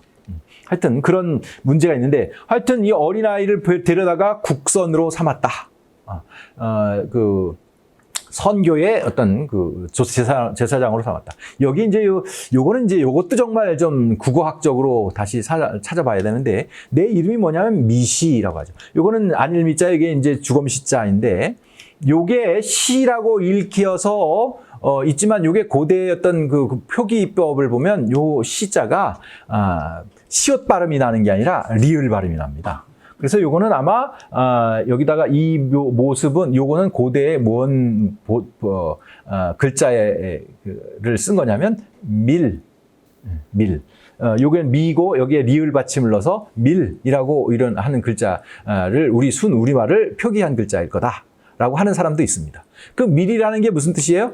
밀 하면 이제 고구려나 뭐 이런 데 살펴보면 이게 물이라는 것과 같은 그 글자, 우리 순 우리말이죠. 그래서 이게 물과 관련돼 있는 거죠. 요걸 또 다른 말로 하면 미르, 미리 이런 것들이 다 이제 같은 맥락인데 그게 다 물과 뜻하는 말이고 그 중에서 물을 뜻하는 미르가 다시 어떤 형태가 돼? 용을 뜻하는 우리 순 우리말이 되죠. 왜냐하면 미르라는 것은 용이라는 것은 우리는 한문에서 용이지만 우리 순수한 말로 순 우리말로는 미르잖아요. 이 미르가 어원이 뭐야? 물 하는 미르 해가지고 이게 이제 물신이란 말이야. 당연히 용왕은 수신이죠. 비를 오게 하고 이럴 때 이제 용왕신을 가지게 되는데 태풍을 관장하고 파도 뭐 이런 게 또는 하다못해 조그만 동네 우물 속에도 뭐가 있어? 용왕신이 있단 말이야. 그런 물과 관련된 물신으로서의 이제 용왕이 되는데 그게 바로 이제 미르이고 밀이란 말이지. 그래서 이 화랑이나 이런 사람들은 이 사람들이 이제 원래 산신이나 용왕신을 믿었던 사람들이 했던 사람들인데 이 단체인데 여기서 이제 불교에서 산신을 뺏어가서 자기들의 신격으로 딱 자리 잡게 됐어요. 그러면 자기들도 뭘 가지고 살아야 된단 말이야. 그래서 남아 있는 미르를 가지게 되죠. 그 미르라는 것이 곧 뭐야? 미륵하고 소리가 같고 또는 미륵 하생경 이런 경전을 보면 이 미륵이 어디가 용화수 아래에서 난단 말이야. 용용자 이제 그 빛날 화자 용화수 나무 아래에서 이제 그 깨우침을 얻고 이렇게 되는데 그래서 이것이 미르와 또는 미륵과 미르와 밀 이런 이제 연관 속에서 미륵 신앙이 이제 그 다시 화랑들의 선교의 용왕신이죠. 용왕신으로 바뀌게 되는 것이죠. 그래서 여기 또 하나가 뭐냐면 이게 이제 무왕 얘기입니다. 우리가 잘 알고 있는 선화공주 얘기죠. 이제 선화공주 얘기는 앞에 나왔고 뒤에 보면 어느 날 무왕이 부인과 함께 부인이라고 하면 우리가 이제 두 개의 무왕과 선화공주 얘기가 앞에 나오고 그 다음에 또 여기가 어느 날 하고 바뀌어지는데 그래서 이제 이게 한꺼번에 무왕 쪽에 들어 있어 가지고 사람들은 그럼 이 부인이 누구냐 하면 선화공주가 부인이냐 이렇게 했는데 요새 어디에 나와서 여기 있는 미륵사 탑 이렇게 복원하면서 뭐가 나왔어요? 무왕의 부인 누구냐고 사택이란 씨라고 하는 게 나왔잖아요. 그죠? 명문이 나와서. 그래서 이거는 무왕과 선화공주 얘기는 다른 얘기고 요거는 또 다른 얘기. 이게 한꺼번에 섞어 놓은 얘기일 뿐입니다. 이게 연결되는 얘기가 아니고. 그래서 어느 날 무왕이 부인과 함께 사자사에 가라고 했는데 어디 와서? 용화산 아래. 용화산이 바로 어디예요? 용화라는 것이 대체로 다 미륵과 관련되는 거예요. 왜냐하면 미륵은 어디서 나와서 용화수 아래에서 이게 만들어진 것들이거죠. 용화산 아래 밑에 큰 연못을 갔는데 거기에서 뭐가 나왔어? 미륵 3존이 있었단 말이야. 미륵이 나왔어요. 어디에서? 연못에서 미륵 3존이 보였어. 그런데 그래서 수레를 멈추고 부인이 말하기를 여기다가 절을 지어주세요. 그래서 제 소원이 돼서 거기다가 뭐 지명법사에게 못을 메울 일을 물으니 신비로웠다. 못을 메우고 평지를 만들었다. 예, 미륵 3회를 법상을 하여서 전과 탑을 만들고 그 이름을 미륵사라고 하였다. 여기서 미륵사라고 하는데 여기에서 이 미륵과 아미타불이나 불교에서 말하는 석가모니불 이런 거와 미륵불이 같은 거냐?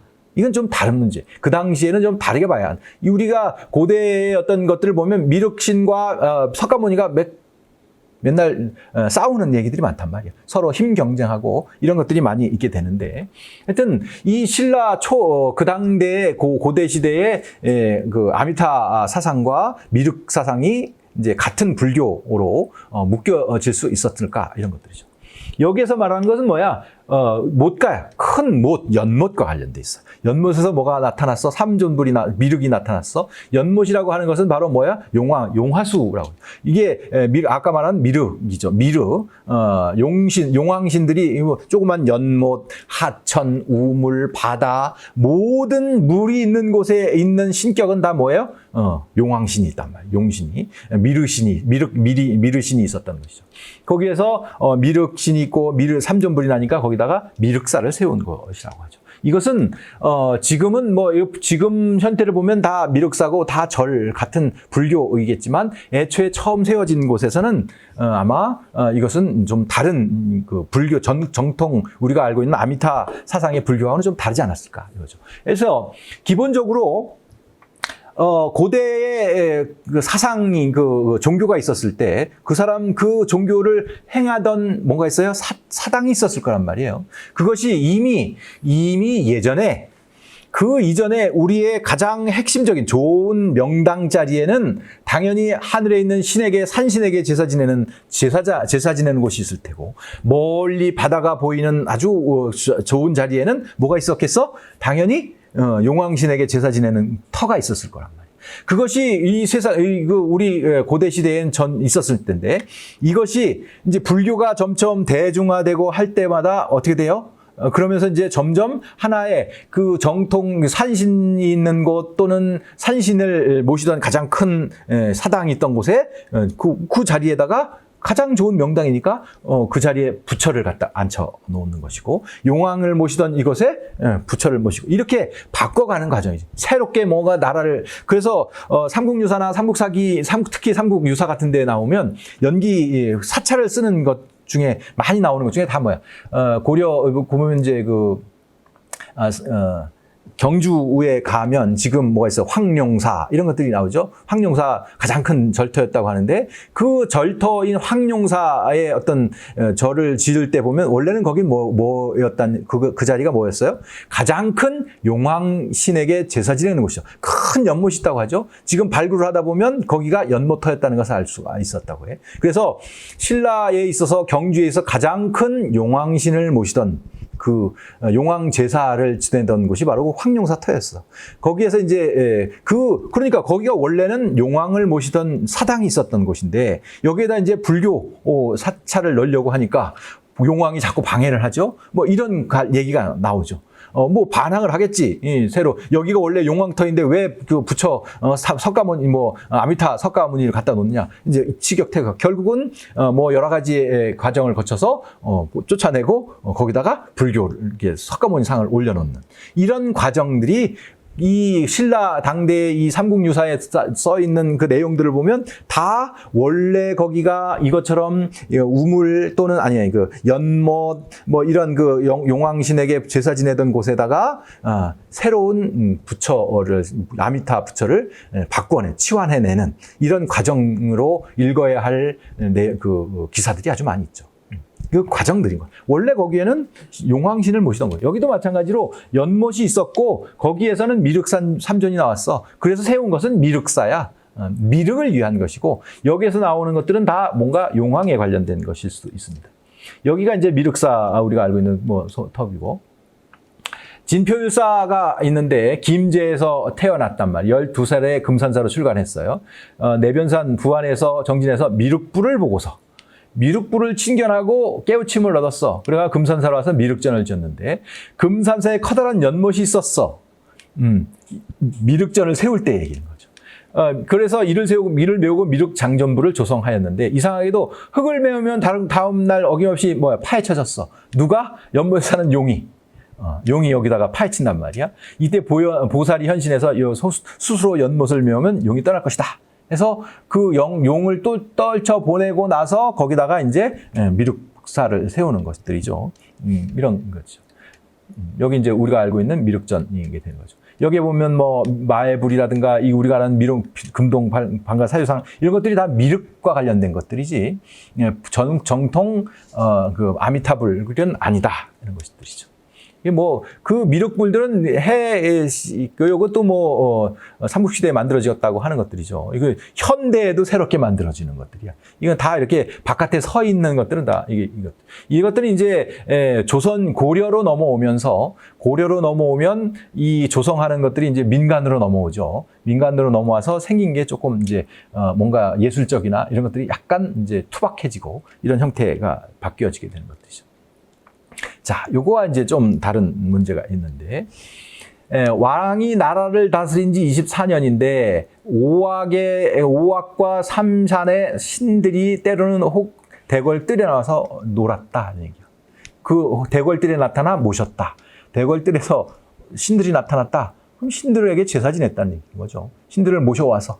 여기에 나타난 건 뭐야? 오악과 삼산의 신들이란 말이야. 오악과 삼산의 신. 이게 산신령들을 모셨다. 이런 얘기죠. 이건 이제 불교의 부처나 아미타불을 모셔서 그 법회를 열었다 이런 것이 아니고 이거는 오악과 삼신의 이거는 이 사회가 이미 불교가 되어 있지만 이게 계속 불교와 정통 어떤 그 선교의 무리가 사람들이 계속 뭔가 이게 알력이 있고 있는 거야. 그런 상태인 거죠. 3월 3일에 왕이 귀정문에 올라가서 자유에게 말하기 누가 길거리에 위의가 있는 승려를 한 사람 데려와라. 여기 이제 승려라고 하죠. 이때 마침 위의가 있고 깨끗한 고승 한 분이 배회하고 있었어. 그래서 그를 데려다보고 보니까 왕이 말해 내가 원하는 그 승려가 이 사람이 아니야. 보내줘 다시. 이 왕은 그래서 한 승려가 나부리를 입고 앵통을 지고서 남쪽으로부터 왔단 말이야. 왕이 그를 보고 기뻐하면 저 사람이 바로 그래서 그 통을 보니까 뭐가 있어? 다구가 들어있어. 기뻐해서 누이로 맞아서 통솔을 보니 다구가 있었다. 왕이 묻기를 그대는 누구냐? 하니까 뭐래? 충담이라고 합니다. 충담사가 나오죠. 어디서 오시니까? 하니까 승려가 말하기를 소승은 3월 3일과 9월 9일에 남산의 미륵에게 차를 공양하는 사람이야. 차를 드리고 오는 길입니다. 왕이를 차 한 잔 줄 수 있느냐? 했더니 좋다고 해서 차를 드렸더니 맛이 이상했다. 왕이 말하기를 듣기로는 스님이 기파랑을 찬양한 찬기파랑과 산해가를 지었다는데 어떠냐? 그래서 왕이 말을 그렇다면 짐을 위해서 한번 백성을 편안하게 하는 것을 지을 수 있느냐? 해서 지은 게 뭐야? 안민가라는 향가를 지었습니다. 그래서 좋다. 그래서 이 사람에게 뭘 줬어? 왕사를 봉해주려고 했더니 나는 싫다 하고 이제 여기서 승려라고 기록이 돼 있으니까 인연, 연승이라고 돼 있어. 이련이 볼 때는 이 사람이 승려구나 하고서 뽑아 넣었단 말이야. 근데 여기서 보면 이 사람은 뭐냐면 경덕왕 이때 이 사람은 아까 이 미묘한 얘기이긴 하지만 불교의 어떤 그 종교의 어떤 세력이 있고 이 사람에게서는 아직도 여전히 세력을 가지고 있는, 지금도 마찬가지예요. 지금 현재 기독교나 이런 개신교 이런 여러 가지 아주 세력이 어마어마하잖아요. 그래서 정치를 하는 사람들을 꼭 꼬박꼬박 가지만 그래도 무시하지 못하는 게 뭐가 있어? 불교에서 아직도 여전히 불교가 왕성하단 말이야. 그 세력을 무시할 수 없어. 그러니까 나라를 평안하게 다스리려면 이 두 개의 종교를 가진 사람들을 잘 아울러 보아야 된단 말이야. 그래야 괜히 여기서 반란이 일고 싸우고 지지고 하면 골치가 하기 어려우니까 그러면 너무 도외시 되어 있는 이 사람들 굳이 승려들 중에서도 하고 딱 꼬집어서 데리고 와가지고 그러면 이 사람은 기파랑을 이 기파랑이 누구야? 화랑이잖아요. 화랑을 찬양한 노래를 지은 사람이야. 이 사람은 화랑이라고 하는 것은 뭐예요? 아까 말한 선교와 아주 밀접한 관련을 가진 사람일 테고, 그런 사람이야. 그 사람을 해서 너 왕사로 삼아줄게. 나는 싫다 하고. 그러면 그 사람들 선교의 어떤 무리의 세력들을 내가 내 후원 세력으로 받아들여야 돼. 그렇기 때문에 이 사람은 삼산과 오악의 신들을 모셔다가 궁정에서 제사를 지내고 산신령에 제사 지내고 이런 제스처를 계속 취하고 그 세력들을 자기의 어떤 정치적인 후원으로 끌어들이려고 하는 이런 모습이 여기 나타나게 되는 거죠. 또 경동한 또 19년에 해가 두 개가 나타났다. 이걸 이제 역사나 이런 데서 해석을 할 때 당연히 해가 두 개가 나타났다. 이건 자연 현상에서 나타날 수 없는 형태인 거니까 이런 것들을 보고 어떻게 해석하냐면 반란이 일으켜서 왕이 두 명이 나고 이런 얘기를 이제 얘기를 하죠. 그래서 새로운 왕을 추대를 해서 내부적으로 뭔가 권력 다툼이 일어났다. 이렇게 이제 해석하는 경우가 일반적이죠. 해가 두 개가 나타났다. 이런 얘기죠. 10일이 지나도 사라지지 않았다. 이런 얘기죠. 일관이 말하기를 인연 있는 중, 여기도 승이라고 돼 있어요. 산화공덕을 해. 꽃을 뿌려가지고 공덕을 하면 물리칠 수 있다 해서 조원전에 깨끗한 단을 만들고 가마는 청량루에 행하여서 인연이 있는 연승을 기다렸단 말이야. 이때 누가 나타나? 월명사가 나타나죠. 월명사가 밭두고 남쪽 길을 가고 이 사람들 왜 남쪽으로 오냔 말이야. 왜 남쪽에서 왔을까? 이런 것도 재밌단 말이에요. 왜? 그 신라의 기본 가장 주산 산신령이 있는 곳이라고 하는 것이 어디야? 경주 남산이 신성한 산이란 말이죠. 다 남쪽으로부터 와. 왕이 그를 보내 불록에서 단을 열고 계문을 짓게 하였다. 월명사가 아랬어. 뭐라고 했어? 신승은 단지 국선의 물이야. 나는 국선의 물이어서 향가에만 쓸 수 있어. 향가만 쓸 수 있어. 뭘 쓸 수 없어? 범성은 쓸 수가 없어. 범상이란 얘기는 뭐야? 불교의 그 법회 같은 것들이란 말이야. 왕이 말해 인연 있는 중의로 뽑혔기 때문에 향가를 쓰더라도 좋다 해서 월명사가 뭘 써? 도솔가를 지어 읊었다. 그랬어요. 도솔가 가사는 이러해이죠. 요게 이제 그 향가 향찰로 표기된 표기입니다. 이제 우리 신라 시대에 향가를 표기하기 위해서 만들어놓은 한자를 빌려다가 찾아 표기를 한 이런 표기법으로 쓴 요 삼구의 시가 있습니다. 요걸 이제 해석을 이제 그 양주동 선생이나 김환지 선생 우리 이제 국어학에서 해석한 것들을 대상으로 보면 이걸 보면 이제 금일 이것은 오날이죠. 오날 차의 하면 이에 산화 불을 창자야 불러 불러 봐올 이게 뭐야 사례일까죠. 불러 살려온 화랑 너는 이런 거죠. 꽃차 너는 너였자 이제 너는 직등 고등은이죠. 고등 마음의 명을 부림이니 미륵 좌주를 모셔라 이런 얘기죠. 여기에 뭐냐면 미륵 좌주를 모셔라 그렇죠. 이게 보면 뭐 지금 보면 미륵 좌주네 그러면 이거는 불교네 이렇게 미륵 사상이니까 이렇게 하지만 아까 얘기했잖아요. 나는 bom성 몰라. 나는 국선의 물이야. 이렇게 얘기를 했다면 그러면 향가 지어도 좋아. 불교 쪽이 아니어도 네가 하는 국선들이 하는 그 노래로 지어도 괜찮아. 해서 지은 게 이거란 말이야. 지었더니 여기다 뭐라고 썼어? 미륵 좌주를 거기다기에 가장 중요한 것을 미륵 좌주를 모셔가지고 꽃을 뿌리고 고든 마음으로 열심히 빌어봐라 이런 얘기인 거잖아.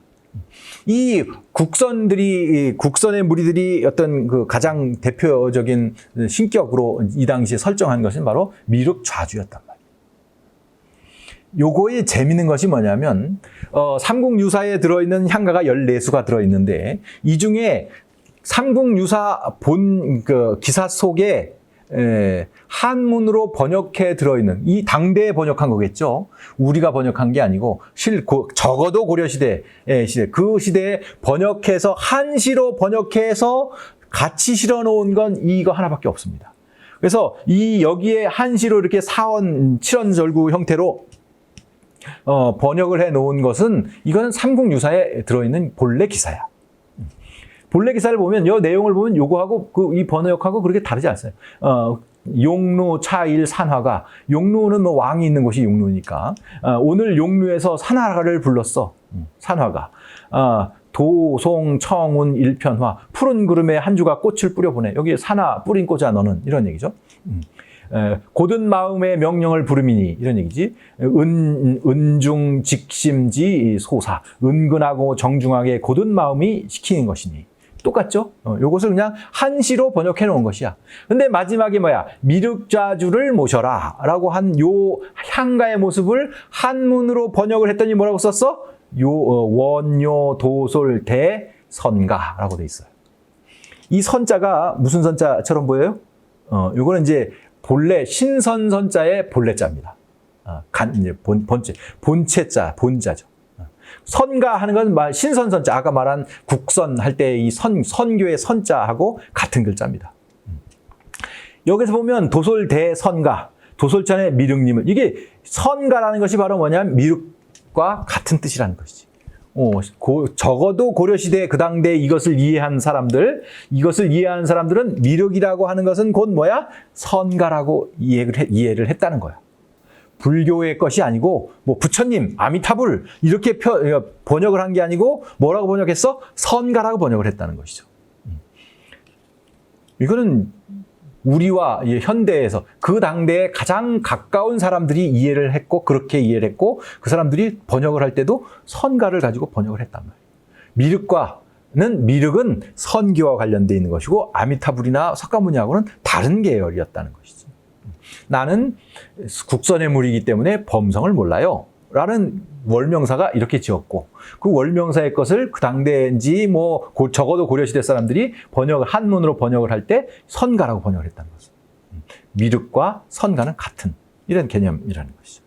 그래서 그 계열이 그래서 선교의 계열이라는 것이 선교가 우리 전통 종교의 선교가 원래는 산신령 그다음에 해안 지역에서는 또는 물이 있는 곳에서는 용왕신 이렇게 두 개의 것을 가지고 이제 명산 대천에서 신격을 가지고 이제 우리 전통 종교가 선교가 만들어졌다면 이것이 이제 불교가 들어오면서 불교에게 뭘 뺏겨 산신령이 그러니까 신격이 뺏기고 그러면 이제 이 전통적인 이 선교 사람들은 무엇을 가지고 용왕신밖에 남아있지 않았단 말이야.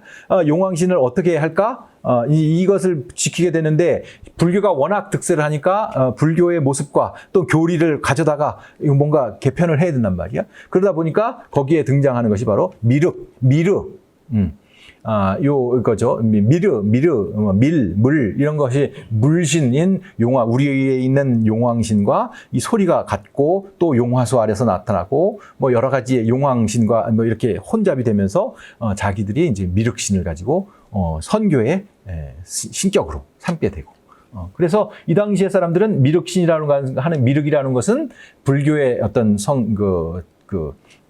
대상이 아니라 선교의 대상이었다. 라고 알 수가 있는 거죠. 자, 이것을 보면 훈요 10조에 보면 왕건이 이제 죽으면서 훈요 10조를 남기죠. 그 중에 뭐가 있어? 6번째가 있습니다. 여기 보면 훈요 10조 6번째가 내가 지극하게 바라는 것은 연등해와 팔관해다. 연등해는 당연히 뭐겠어요? 불교에서 등다는 지금의 이제 초파일날 하는 그런 것들이죠. 거기에 또 뭐야? 팔관해가 있단 말이야.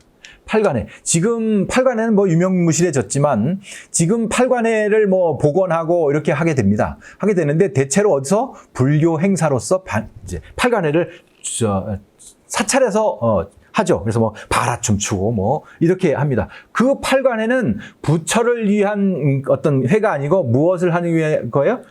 명산대천의 산신령과 이런 용왕신 이런 데에 의해서 하는 천도하는 이런 것들이란 말이에요. 그래서 여기 왕건도 알고 있었단 말이야. 우리 나라가 강건하게 되려면 불교도 중요하고 팔관해도 있어. 연등해도 되고 팔관해도 해야 된단 말이야.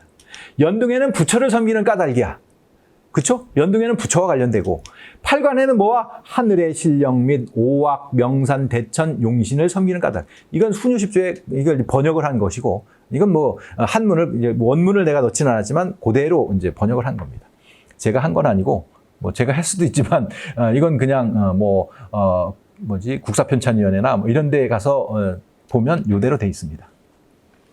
팔관해라는 것은 부처를 섬기는 게 아니야. 뭘 섬겨? 하늘의 신령, 오악, 산신령, 명산, 대천, 용신, 용왕신, 물신 이들을 섬기는 게 바로 팔관해라는 거예요. 그래서 후세 간신들이 이 행사를 더하거나 줄일 것을 건의할 것을 결탄코 마땅히 금지해라. 아주 강하게 이 두 개는 꼭 지켜라. 이런 얘기죠. 연등해 팔관을 하는 날짜 국가의 기일로 범하지 않게 하고 그래서 꼭 해라. 너희들 왕건이 아주 그냥 강력하게 연등해와 팔관해는 꼭 지켜서 해라. 이 얘기죠. 근데 연등해는 어떻게 되겠어? 고려라는 나라가 불교 국가이기 때문에 연등해는 아주 잘 지켜진단 말이야. 그런데 팔관해는 영 시원찮아진단 말이야. 그러다 보니까 그 다음에 다시 누가? 의종, 유훈이 또 나와요. 의종이, 이제 고려 의종이 유훈을 내리는데 6개 중에 있는데 그 하나 중에 하나가 뭐야? 선풍을 중수하고 숭상하라. 선풍이 바로 뭐야? 우리가 말하는 팔관의 중심에 선풍이 선교야. 선풍이. 풍요, 어떤 용왕신, 산신령 이런 것들로 관련된 선풍을 중수하고 숭상해라. 옛날 신라에는 선풍을 크게 행해서 이로 말미암아 용천이 즐거워하고 기뻐했다. 그래서 만물이 안녕했다. 국가가 안녕했다. 그러니 까닭에 조종 이래 그 선풍을 순사한 지가 오래되었는데 근래 양경에 뭐 서경과 개경이겠죠. 평양 팔간해가 날로 예전의 격을 잃어서 유풍이 점차 쇠하고 있어. 팔간해가 영천찮아졌단 말이야. 지금부터 팔간해에서는 양반으로 하여금 가산이 풍족한 자. 왜? 문제는 뭐야? 이 팔간해를 열려면 아까 말한 것처럼 연등에는 불교 당연히 불교 부처를 섬기는 까닭이기 때문에 절에서 물자가 풍부한 절에서 아주 화려하게 만들지만 이 팔간해는 돈이 많이 들어가잖아요. 여러 가지 뭐 제사를 지내고 뭐 제물 하려면 뭐 행사를 하려면 돈이 많이 들어가는데 돈을 댈 사람이 없는 거야. 불교에서 이거 우리 거 아니네. 이 우리 거 아니고 뭐 산신령 주고 뭐 용왕신에게 제사 지내는 건데 그게 불교에서 쳐다보지 않단 말이야. 사찰에서. 그러니까 팔간해가 점점 쪼그라든단 말이지. 그래서 안 되겠다 해서 뭘 해? 양반 일반 그 사대부가에게서 가산이 풍부해. 좀 집안이 넉넉한 사람들을 뭘로 자를 미리 골라서 뭐라고 전해? 선가라고 정한단 말이야. 선가로 삼고 고풍을 행행했단 말이야. 돈 그래 네가 후원해가지고 너희 집은 선가야 해서 팔간해를 주관하게 만든다. 돈을 대가지고. 그러면 여기에 있는 팔간해 같은 경우에는 당연히 아까 말한 것처럼 부처와는 전혀 상관없는 용신, 바다를 하는 용왕신, 그다음에 산신령, 명산대천의 고려시대만 하더라도 벌써 이런 그 명확한 구분이 있었단 말이에요. 선교와 불교라는 것은 전혀 다른 맥락이 다른 것이었다는 것을 알 수가 있습니다.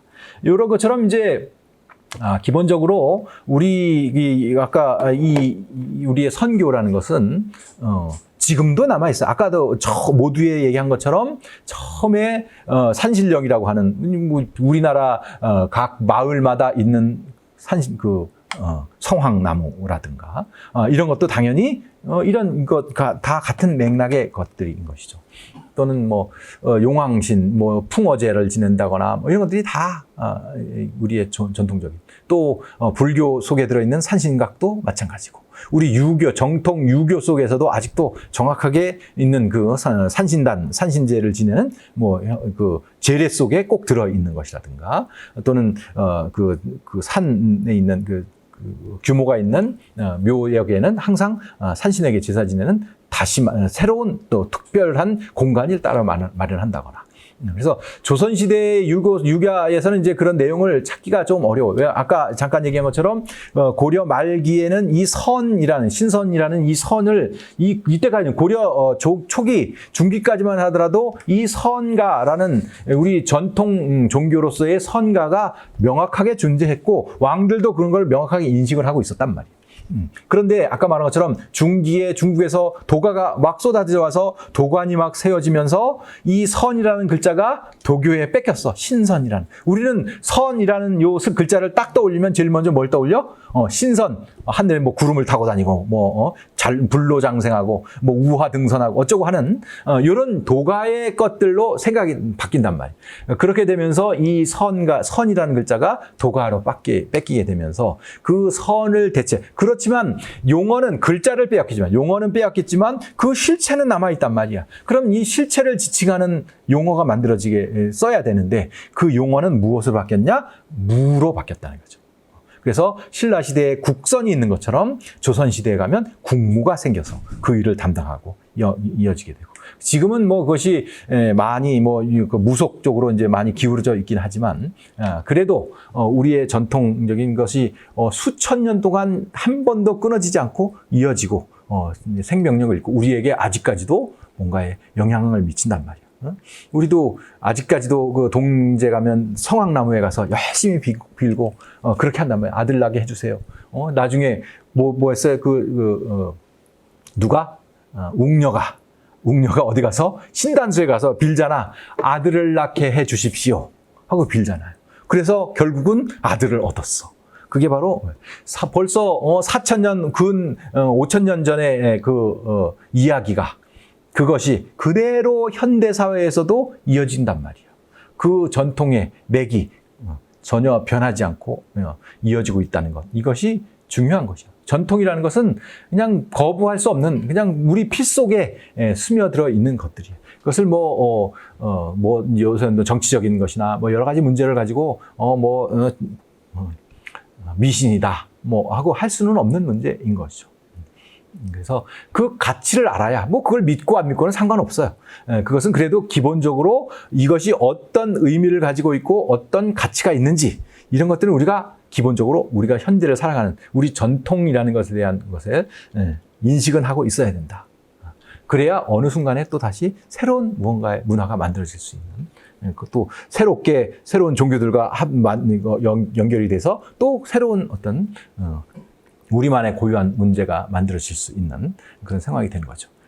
그렇게 해서 일단은 뭐 약간 이게 기본적으로는 우리 사료들을 중심으로 했지만 거기에서 약간씩 변해가는 부분들 좀 이을 수 없는 여러 것들은 문학적인 조금의 그 상상력을 보태서 이 내용을 구성해 보았습니다.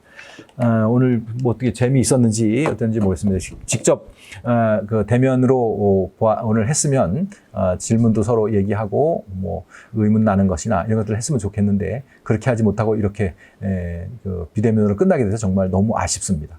혹시라도 뭐 궁금하신 점이 있거나 의문 나는 거 뭐 질문하고 싶은 것 있으시면 뭐 저한테 국문과 우리 충북대 국문과에 있습니다. 저한테 메일로 보내도 되고 뭐 전화를 하셔도 되고 하셔도 뭐 되실 것 같습니다. 장시간 동안 고생 많이 하셨습니다. 좀 도움이 되셨으면 좋겠습니다. 감사합니다. 다음에 또 뭐 기회가 되면 더 좋은 내용을 가지고 찾아뵙도록 하겠습니다.